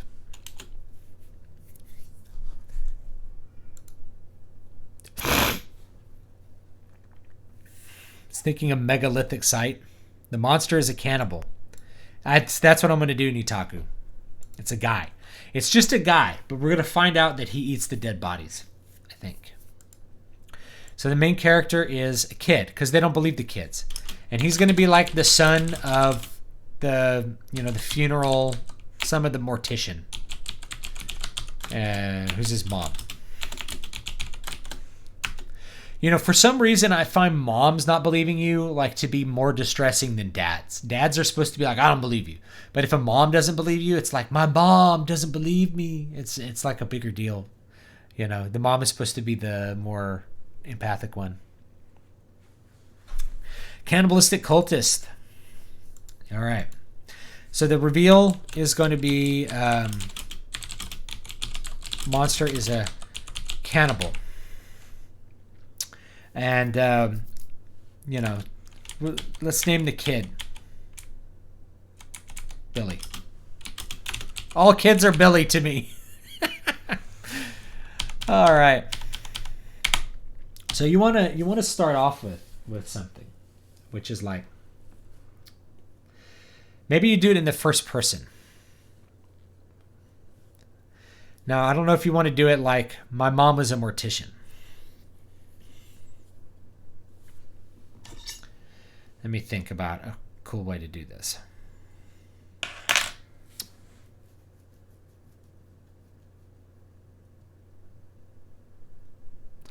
Good old Billy. Yeah, we'll just start with an introduction.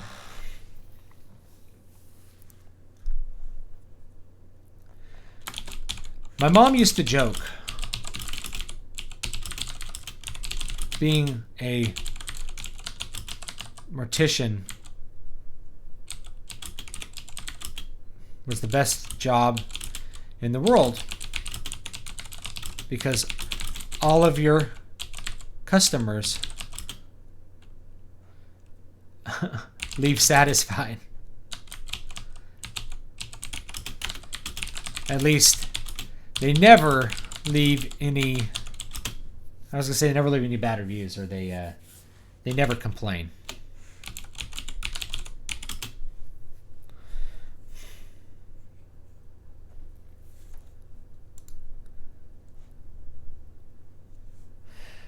I have porn mags, Mom. Mom, I don't believe you. My mom doesn't believe me. Let's see here. At least they never complain. Let's come up with the basic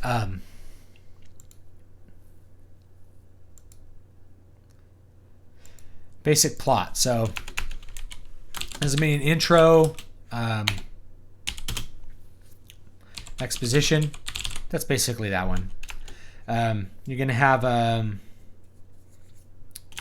beginning mystery. Something moves objects / knocks them off of tables. You're going to have a reinforcing event. Billy goes into the morgue with a flashlight, thinks he sees a corpse walking around. The reveal is going to be, it was just the guy, but naked. The dude is naked. He's naked and he eats dead people and lives in the morgue. Lives in like a hidey hole in the morgue.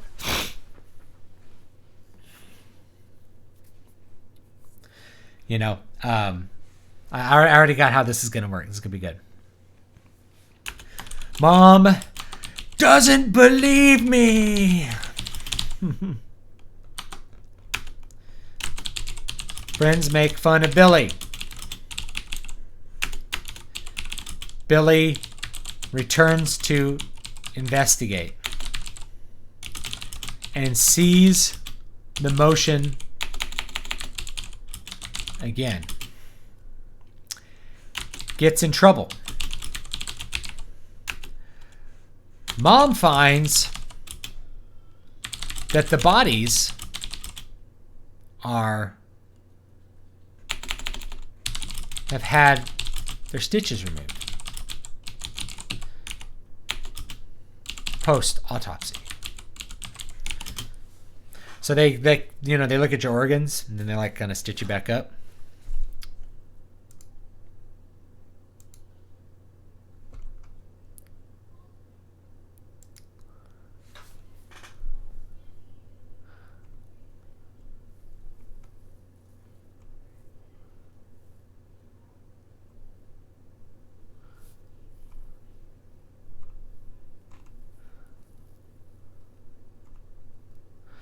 Yeah, so like, the bodies have their stitches removed, and it turns out he's like eating their organs, right? So that's how he gets away with it. The monster's name is Rian Johnson. Yeah.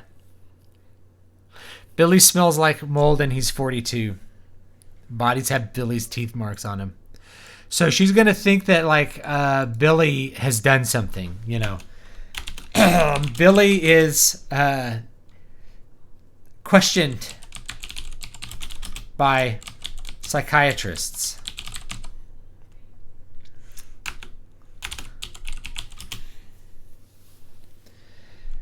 Billy plays along.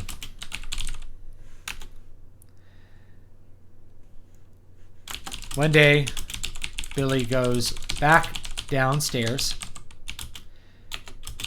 into the morgue.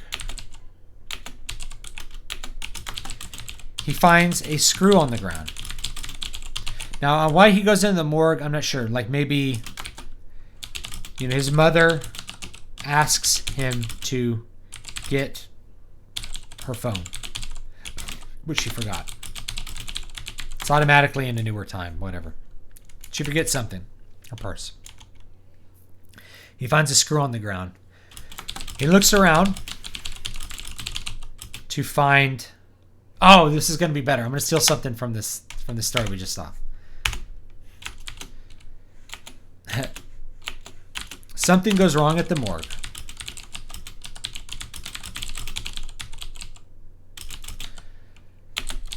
There is a bad smell.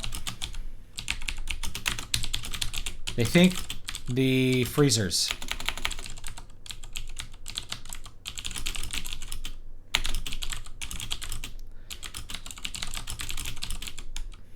Appears to be okay. He looks around to find that it is missing from a large electrical panel. He opens the panel.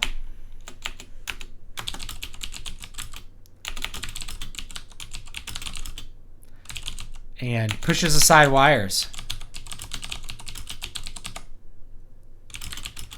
to find a tunnel and a little lit hidey hole. Inside is the guy. He's very sick and shaking. Now the question is whether he's dead or he's sick. Covered in poo-poo. It's covered in poo-poo. He's got the shakes from eating dead flesh. If you guys don't know what that is, so there's a group of cannibals from the Pacific that basically all had this neurological disease from eating dead people.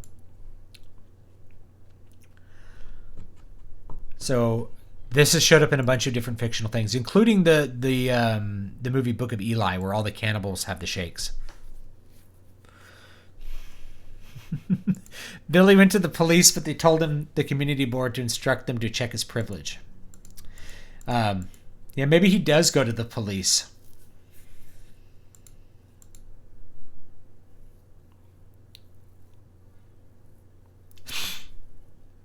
Maybe mom explains it away. Basically, all the adults have to reject this. Covered in poop. Yeah, I like the idea of the rats are eating his body. Maybe that's an explanation too, like the rats are eating the human bodies, but it's actually him. You know. It's actually the guy. So yeah, I'm not sure if I would have him be alive at the end of this story, or like, because if he's alive, then the kid can have a struggle with him. If he's dead, then it's just a discovery, right? Yeah, it's a prion infection. I don't remember what it's called though. There's like a name for it. I could probably Google it, but here's that Twitter thread. Yeah, we'll Google it. You actually don't get the shakes, though, unless the person has it.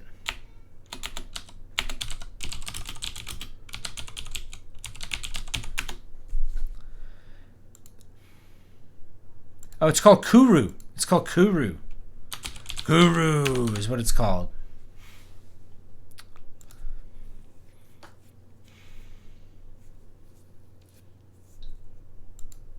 Yeah. It's called Kuru. That's what it is. Sweet. All right.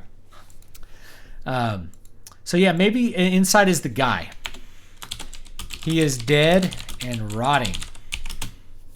Actually, let's add that rat thing in there because that's good. The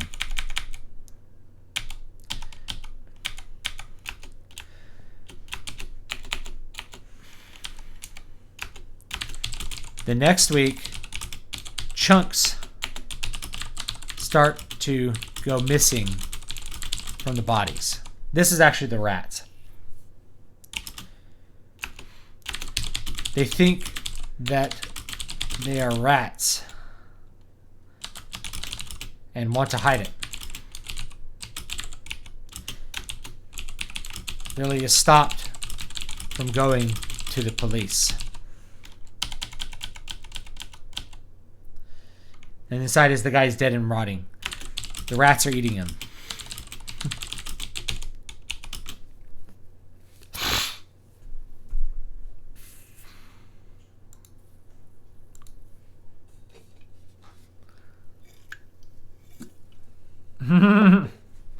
The narrative of Arthur Gordon Pym of Nantucket features a man who was first assumed to be alive but is only moving because a bird is on his back eating his liver. There's a Stephen King one where a guy gets bitten by a snake while he's golfing and gets paralyzed and they think he's dead. And they bring him to, he ends up at the morgue and they're going to do an autopsy on him when they figure out he's still alive. And they figure out he's still alive because the mortician is like examining him and he gets an erection from her holding his penis. Good old Stephen King. So anyway, so this is the plot outline I like. Maybe we can execute this really quickly though. At least they never complain. Of course, I might have seen one complain.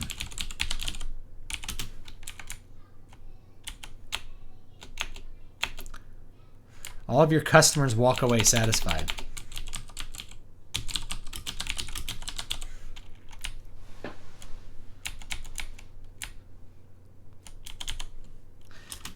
And at least they never complain. Of course, they never walk away.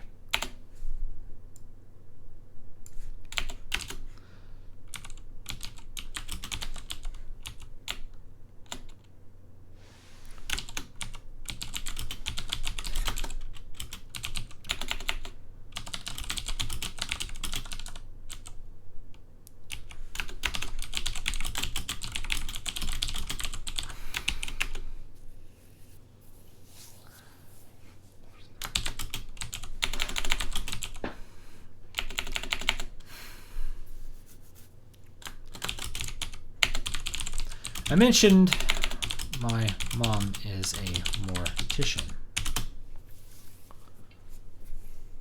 Does Billy grow up to be a cannibalistic murderer? Yeah, Stephen King just puts things in his stories that are, it's kind of effective in a way because it's just kind of it's kind of like out of left field sometimes. Like there's this part of it where like the kids all have a pedophilic orgy with each other. I don't know why he put that in there. It's really bizarre. And it's not bizarre in a way that's like, whoa, this is creepy. It's like, why did they do this? Why did they decide to have sex with each other? Why are you describing this, Stephen King? I don't think you could publish that book in like 2000, whatever current year it is when you're watching this. Okay. Well, let me tell you.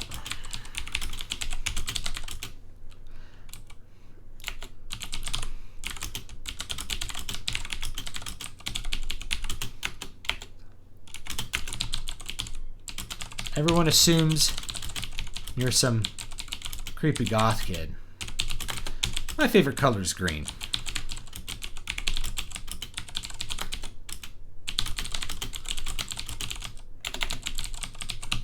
That you are depressed.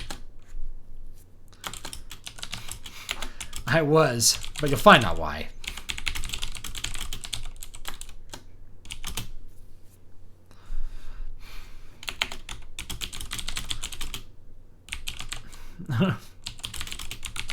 Or that you listen to black metal. I do. But I prefer bubblegum pop.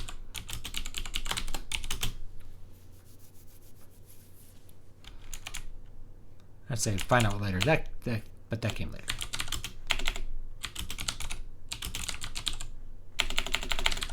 Alright, so there's our exposition.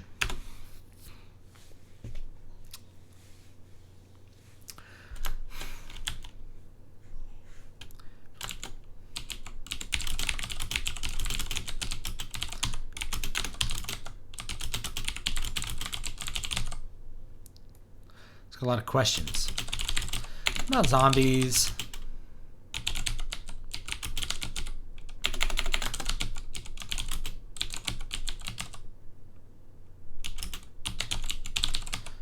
Michael Jackson records, vampires. You know.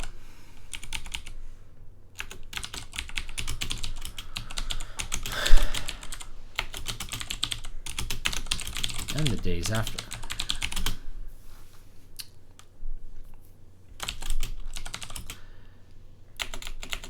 I was coming into the morgue after getting off the bus. The city bus. We'll have him ride the city bus to school.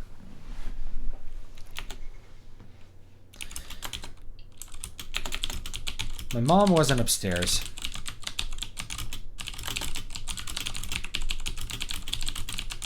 Down where the lockers were.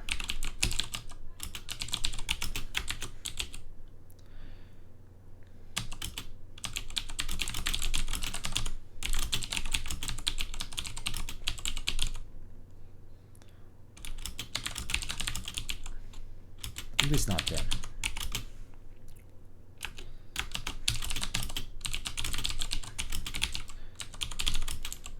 Cleaning up. There were no bodies.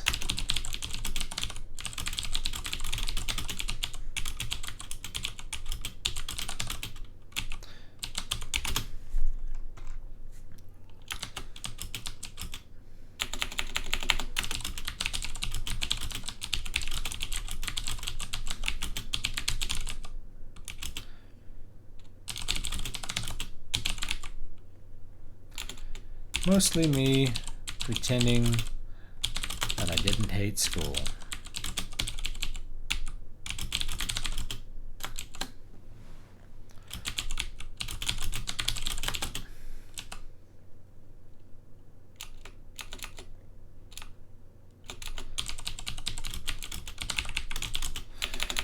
I find that kids of divorce often work really well in horror because they are more isolated. You know, their parents are at odds with each other.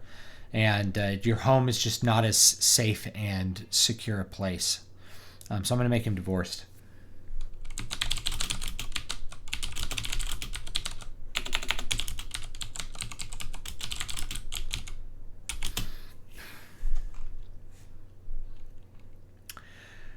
We went back upstairs.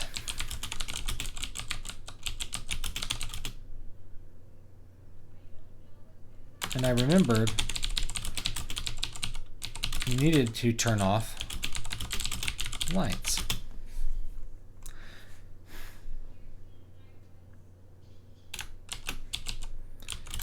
When I went back,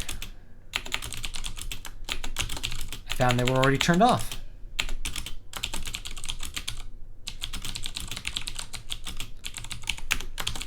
No big deal. I just forgot that I didn't forget to turn off the lights.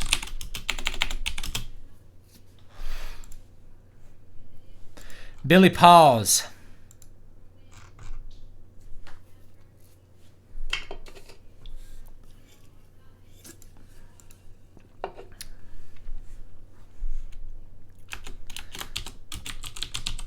To walk. And I heard it. The unmistakable sound of metal crashing on the ground. That's what we said he would do, right?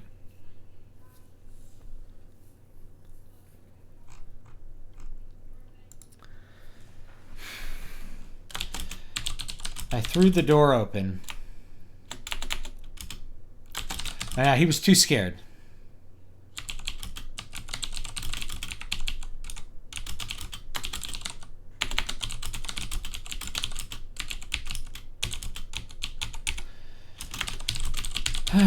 She thought I was mistaken and went back, but went back down.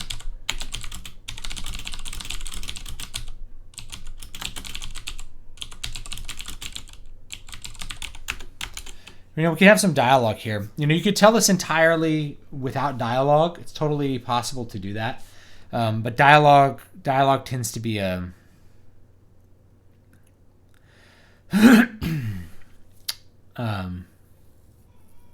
dialogue tends to be a good thing to add in. But Mom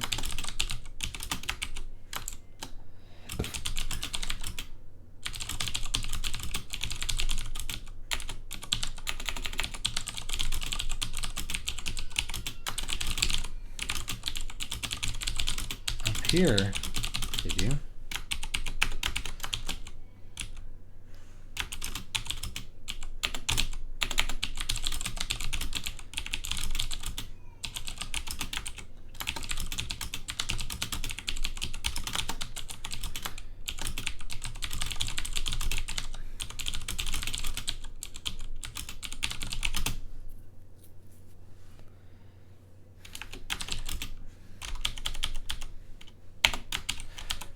You know, we went back down,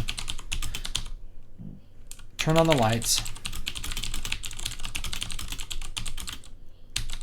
found that one of the rolling tables had fallen over in the corner.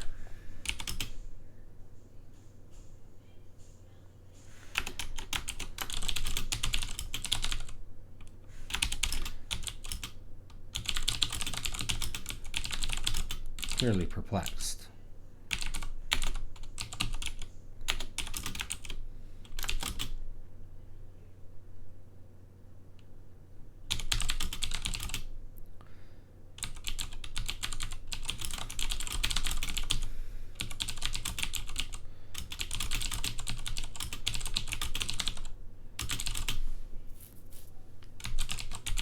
Near the fuse box.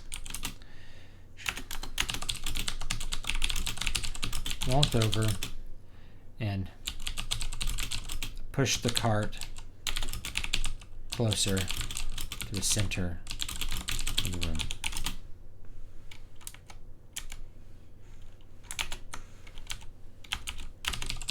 See? Okay, Mom.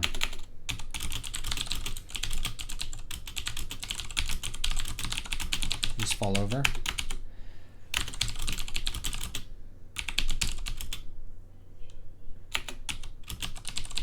The door's locked, sweetie.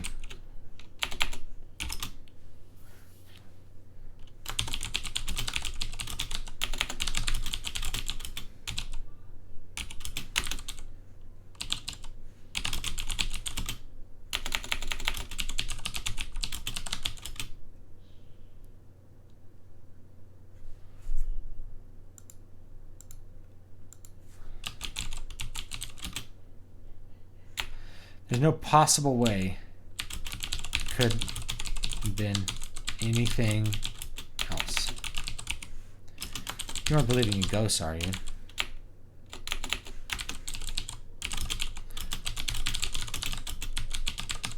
That's ghosts. I don't believe in ghosts. Or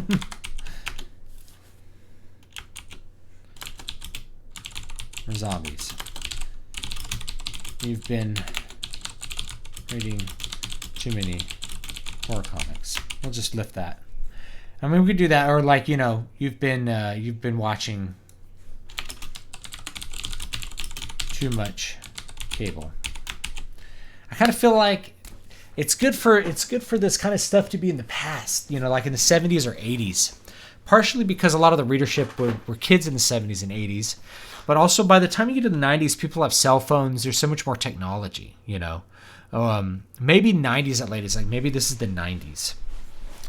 And that's something that could be kind of exploited. But I feel like if it's in the past, the more in the past, the more mystery is there. Like, the more things feel kind of open and unknown. As we kind of go forward in time, things become more known and more fixed and more understandable.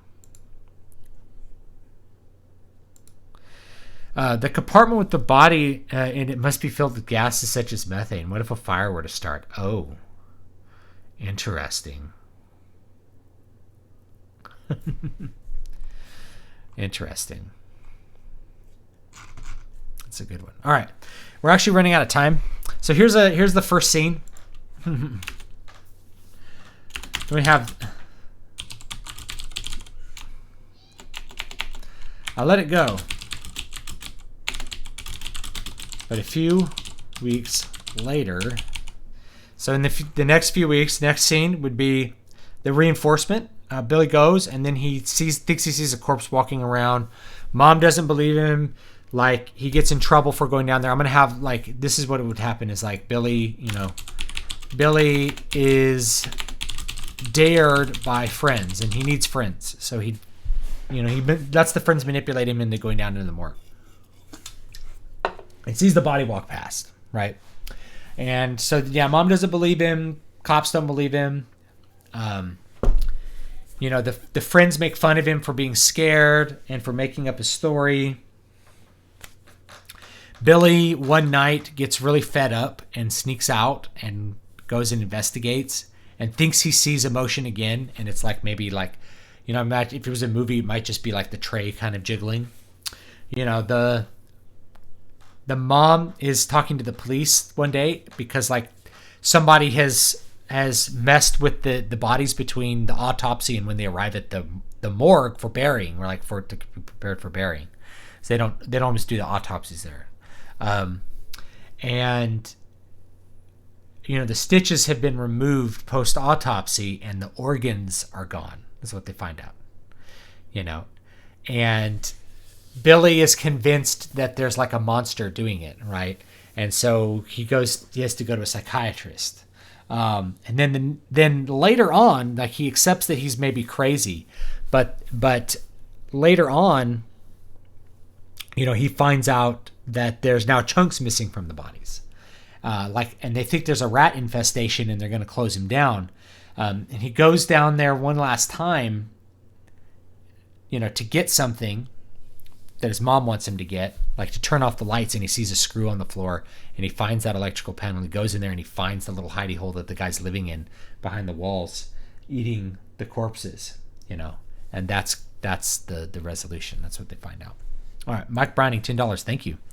My grandmother used to keep my brother and I out of her basement by telling us this story about bloody fingers, a man whose hands were nailed to the basement steps while they were being built. Ew, that's awful.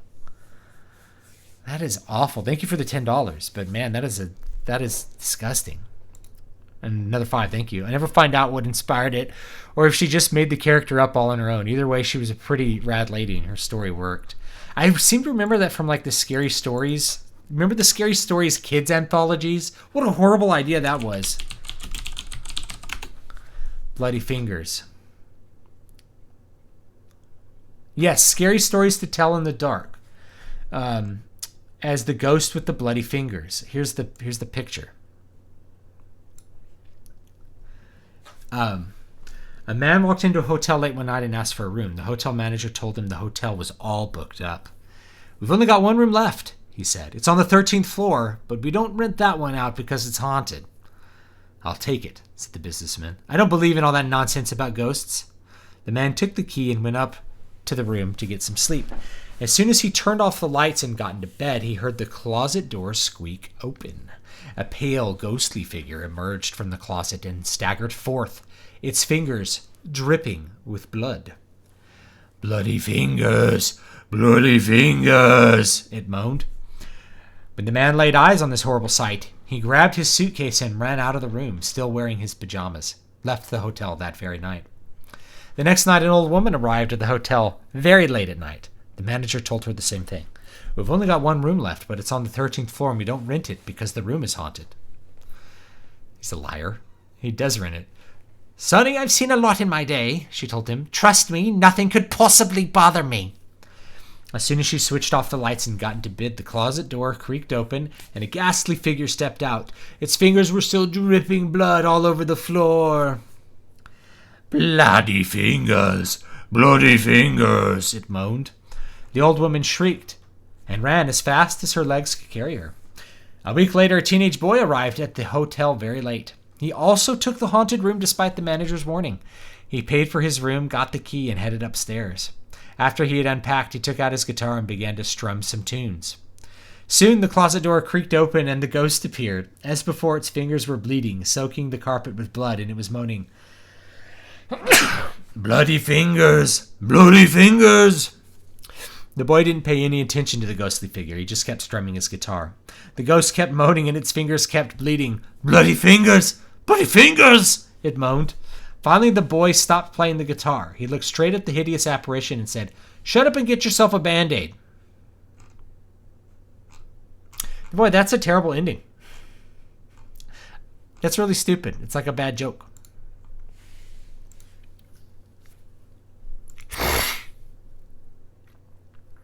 That's totally not the story that you had, by the way, Mike. It's totally different and bad. I think I remember this though. Shut up and get a Band-Aid. It like ends with something funny because like, what's the ending?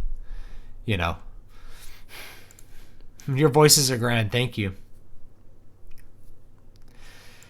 Could you do a cool voice for the tagline I came up with when talking to Jared? What's the tagline? Oh, okay. Kuru, you're about to witness the scariest story of your life. Kuru, you're about to witness the scariest story of your life. It's a monster that looks like a man covered in poop. Coming soon. Let's write a horror comedy next for Flashlight. Yeah, that might be fun. So again, like you have the this is kind of a fairy tale structure, by the way. You have something repeat 3 times. So this is something you do in fairy tales and in folklore a lot. You do something 3 times. So the first 2 times are the first one you establish the conflict, you establish the mystery. The second one you reinforce it, and the third one you have something that precipitates a resolution. You know. Yeah, some of them were pretty dark. I remember the pictures from them. That they were just really gross.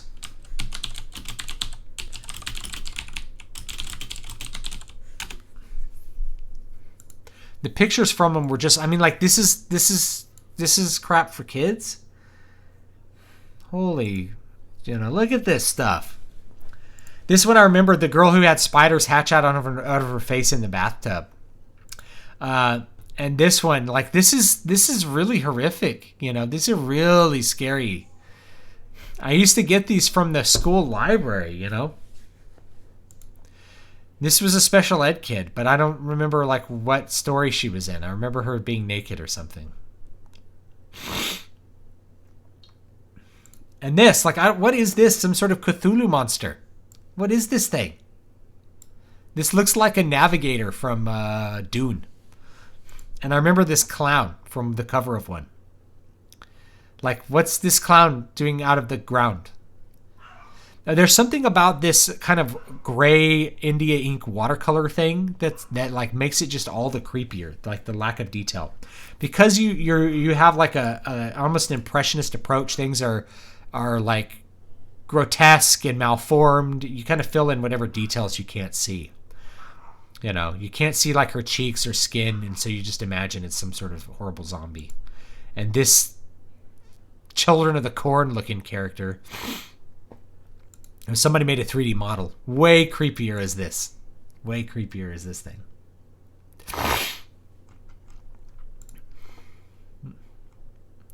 I guess Guillermo del Toro made a Scary Stories movie.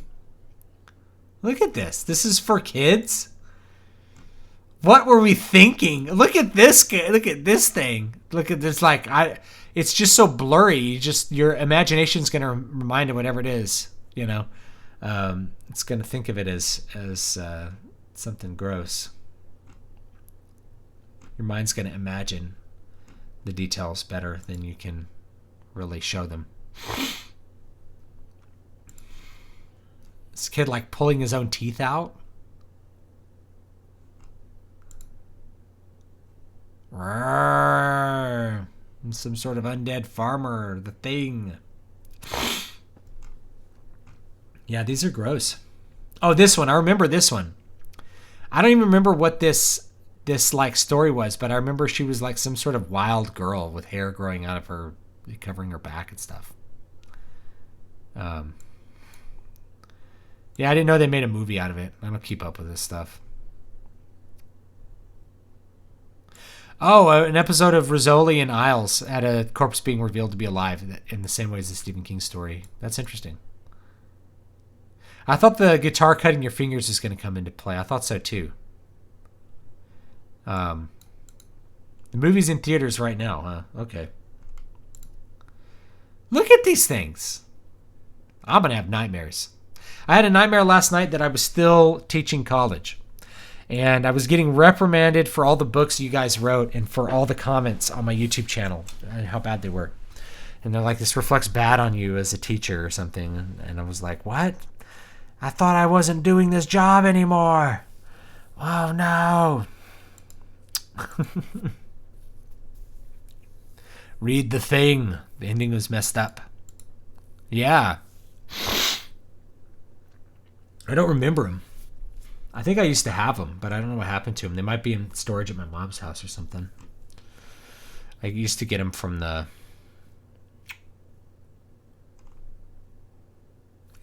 school library, though. Those images, man. I don't even know who the artist was. I don't remember his name at all.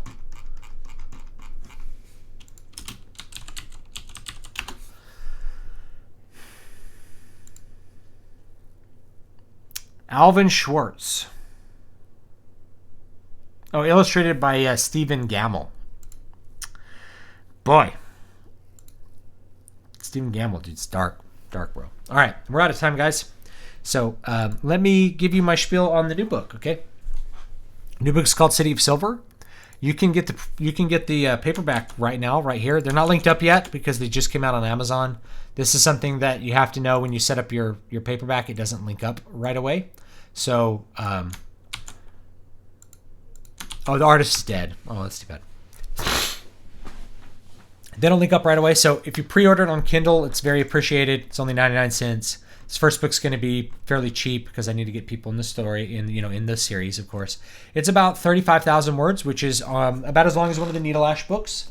So pick one that you like. It's about as long as one of these and should go by pretty quick and be a pretty fun read. I like to call it 310 to Yuma, but fantasy. And let me tell you a little bit about Moonsong as a series and what you can expect from it. So I know we've been talking about horror. Just as a reminder, Voices of the Void is free on Amazon right now.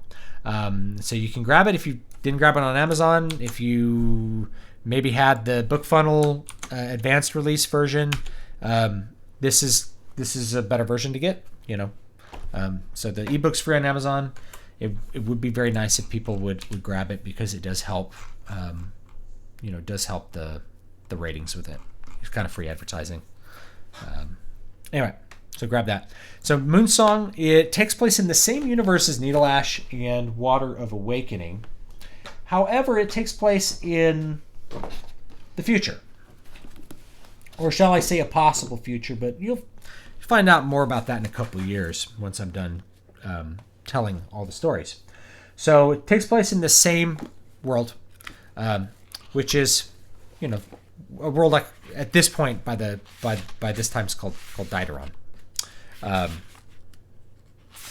And it, here's one of the maps. There's a map in it too. In the about 2,000 years between this and this, the world has changed a little bit. So one of the things that's happened is that the pagan religions have kind of assembled into a somewhat monolithic church, a church that I constructed as kind of an inversion of the Catholic Church, in that it is hegemonic the way the Catholic Church was, say, in the medieval period up through the Reformation. However, unlike the Catholic Church, it is not mystical, but rather materialistic. So the religious text and the religious focus of it is actually towards literally materialistic things. So the church provides most of the training for trades, right? And they control the canonic texts are actually basically technological manuals. So the technological limits of the society are highly limited by the church's control over them. And this is an idea that I've used, and it goes way back. But the main idea there is it's kind of a story algebra thing, which is like, how can you have fantasy universe without as much technological progression? And so how can you build deep history? What would deep history look like if you had very slow technological growth? So in this book, in City of Silver, there are guns that are present. However, the only guns which are overground sanctioned are what are called matchlocks. They're the most advanced firearm that you can legally use without risking some sort of problems with the church. Either if you are, if you're a ruler and you're using, say, flintlocks or some other ignition system with your firearms, you could run into problems with the church and be basically not just excommunicated, but the church can kind of declare fatwa on you. They can declare that you are open for business and declare war on you, in essence. So the technological limitations are strict and slow.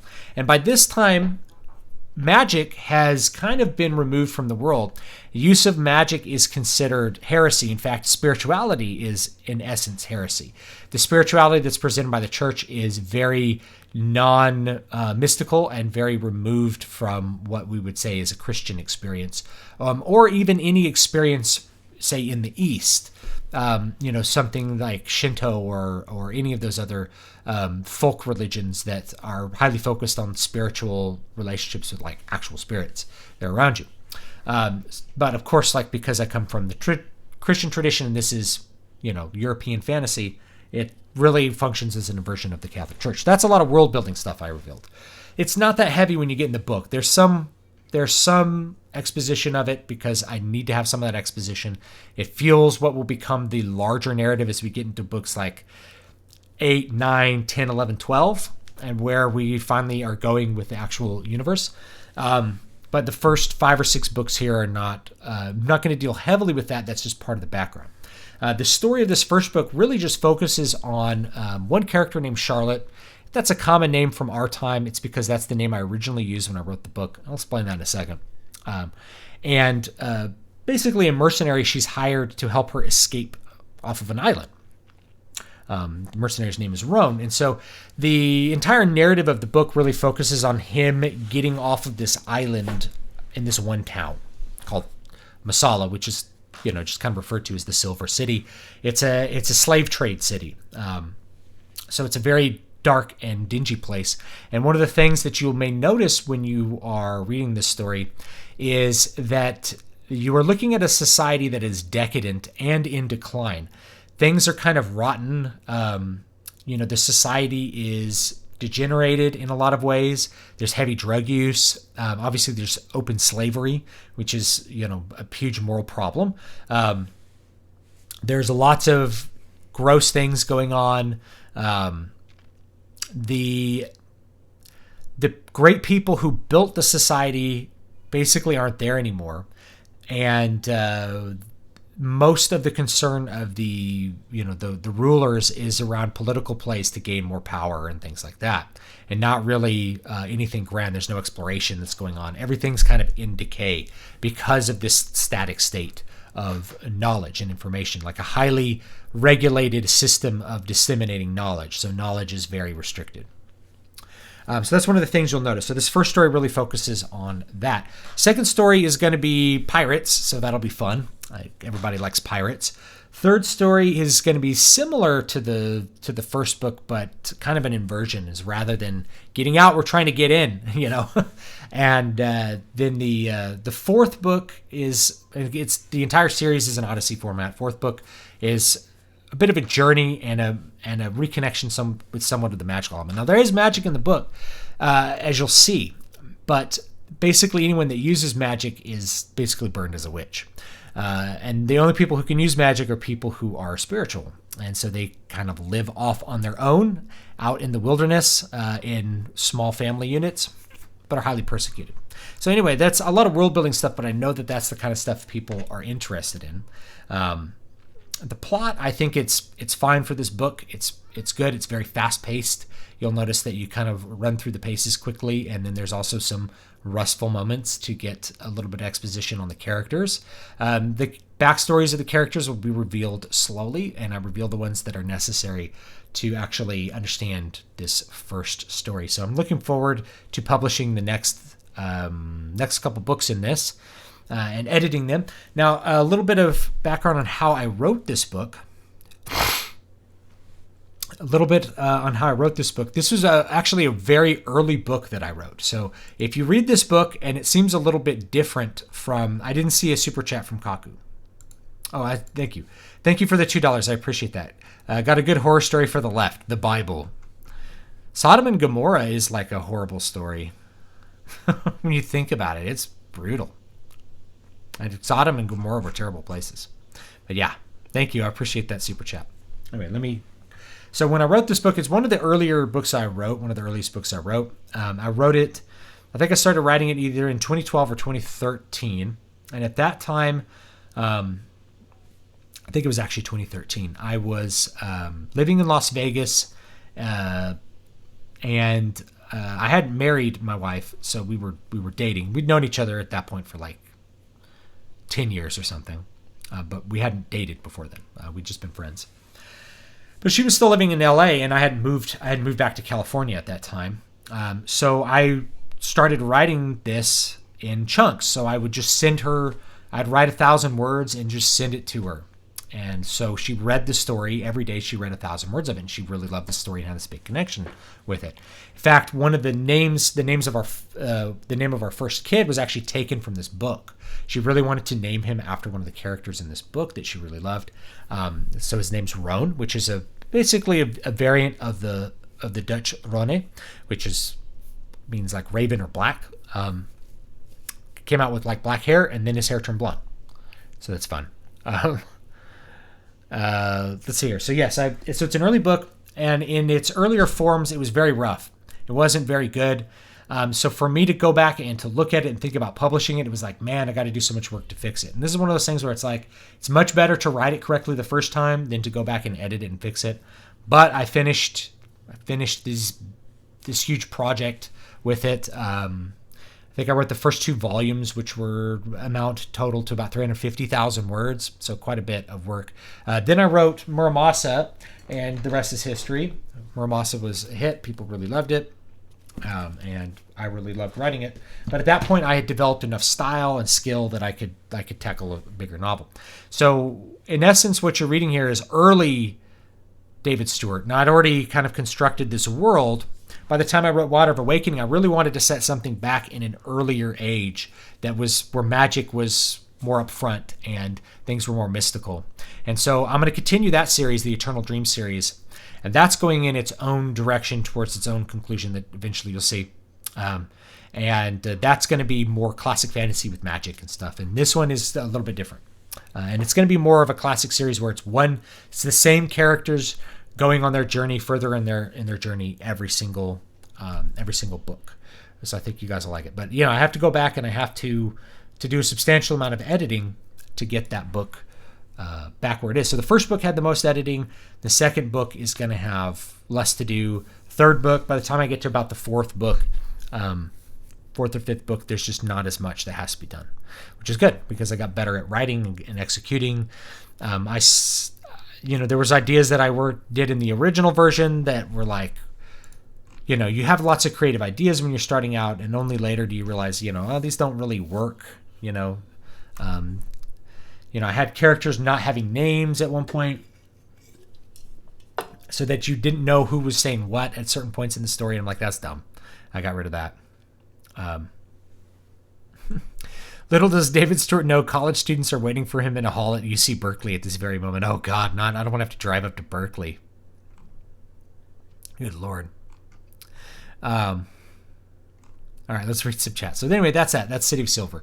It's got a strong romance element to it, and it's got lots of strong fantasy elements. If you like some guns mixed in with your fantasy, that should be quite a bit of fun. And if you like magic kind of being much more on the down low, then you might like that as well. Whereas versus it being kind of upfront. Let's see here. Scary Stories to Tell in the Dark film was rated 15 in England. We had to ID everyone. That's great. If you ever happen to meet a model, you should look at him or her as in a querulous recognition and say, did you ever happen to work for a guy named Pickman? What? I've met models. So that's a fun thing. Been transported to the Twilight Zone. Last Jedi was way scarier. Those images are for kids. They don't save the kids. The kids stay slaves, but the horses are free. Thanks for the stream. It was really fun. Thank you. Thank you for coming, Jared. I really appreciate your chats. Did you see the super chat? Yes, got that. Okay. What you just described about people being excommunicated and declared open season on sounds remarkably similar to the John Wick movies. I haven't watched them yet. I'll watch them. A story about a slave trying to escape an island. It's not quite a slave, but you'll find out. You'll find out what she is. She's not really a slave. Sort of. She's a prisoner in a way. So that's why I call it 310 to Yuma. It's like we got to get out of town before everybody closes in and kills us.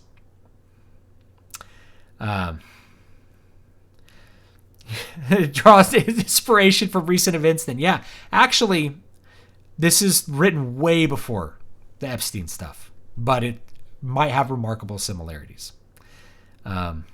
Keep me away to 3 in the bloody morning. Good night. Good night to you, sir. Thank you. Can I really call the story horror romance if the succubus isn't meant to be terrifying and there's no actual romance other than sex in the first quarter of the story? I think you're writing erotica, bro. I think you should just go full bore erotica and have her doing gross things. Anyway, all right, guys. So that's probably going to be it for me today. I do appreciate any pre-orders. Of course, I really do appreciate those. And if you have those advanced copies and you're on my mailing list and you catch a typo or something, send it my way and I'll get those fixed for whatever the current version is. And I do appreciate that as well. So thanks so much, guys, and I will see you all next time.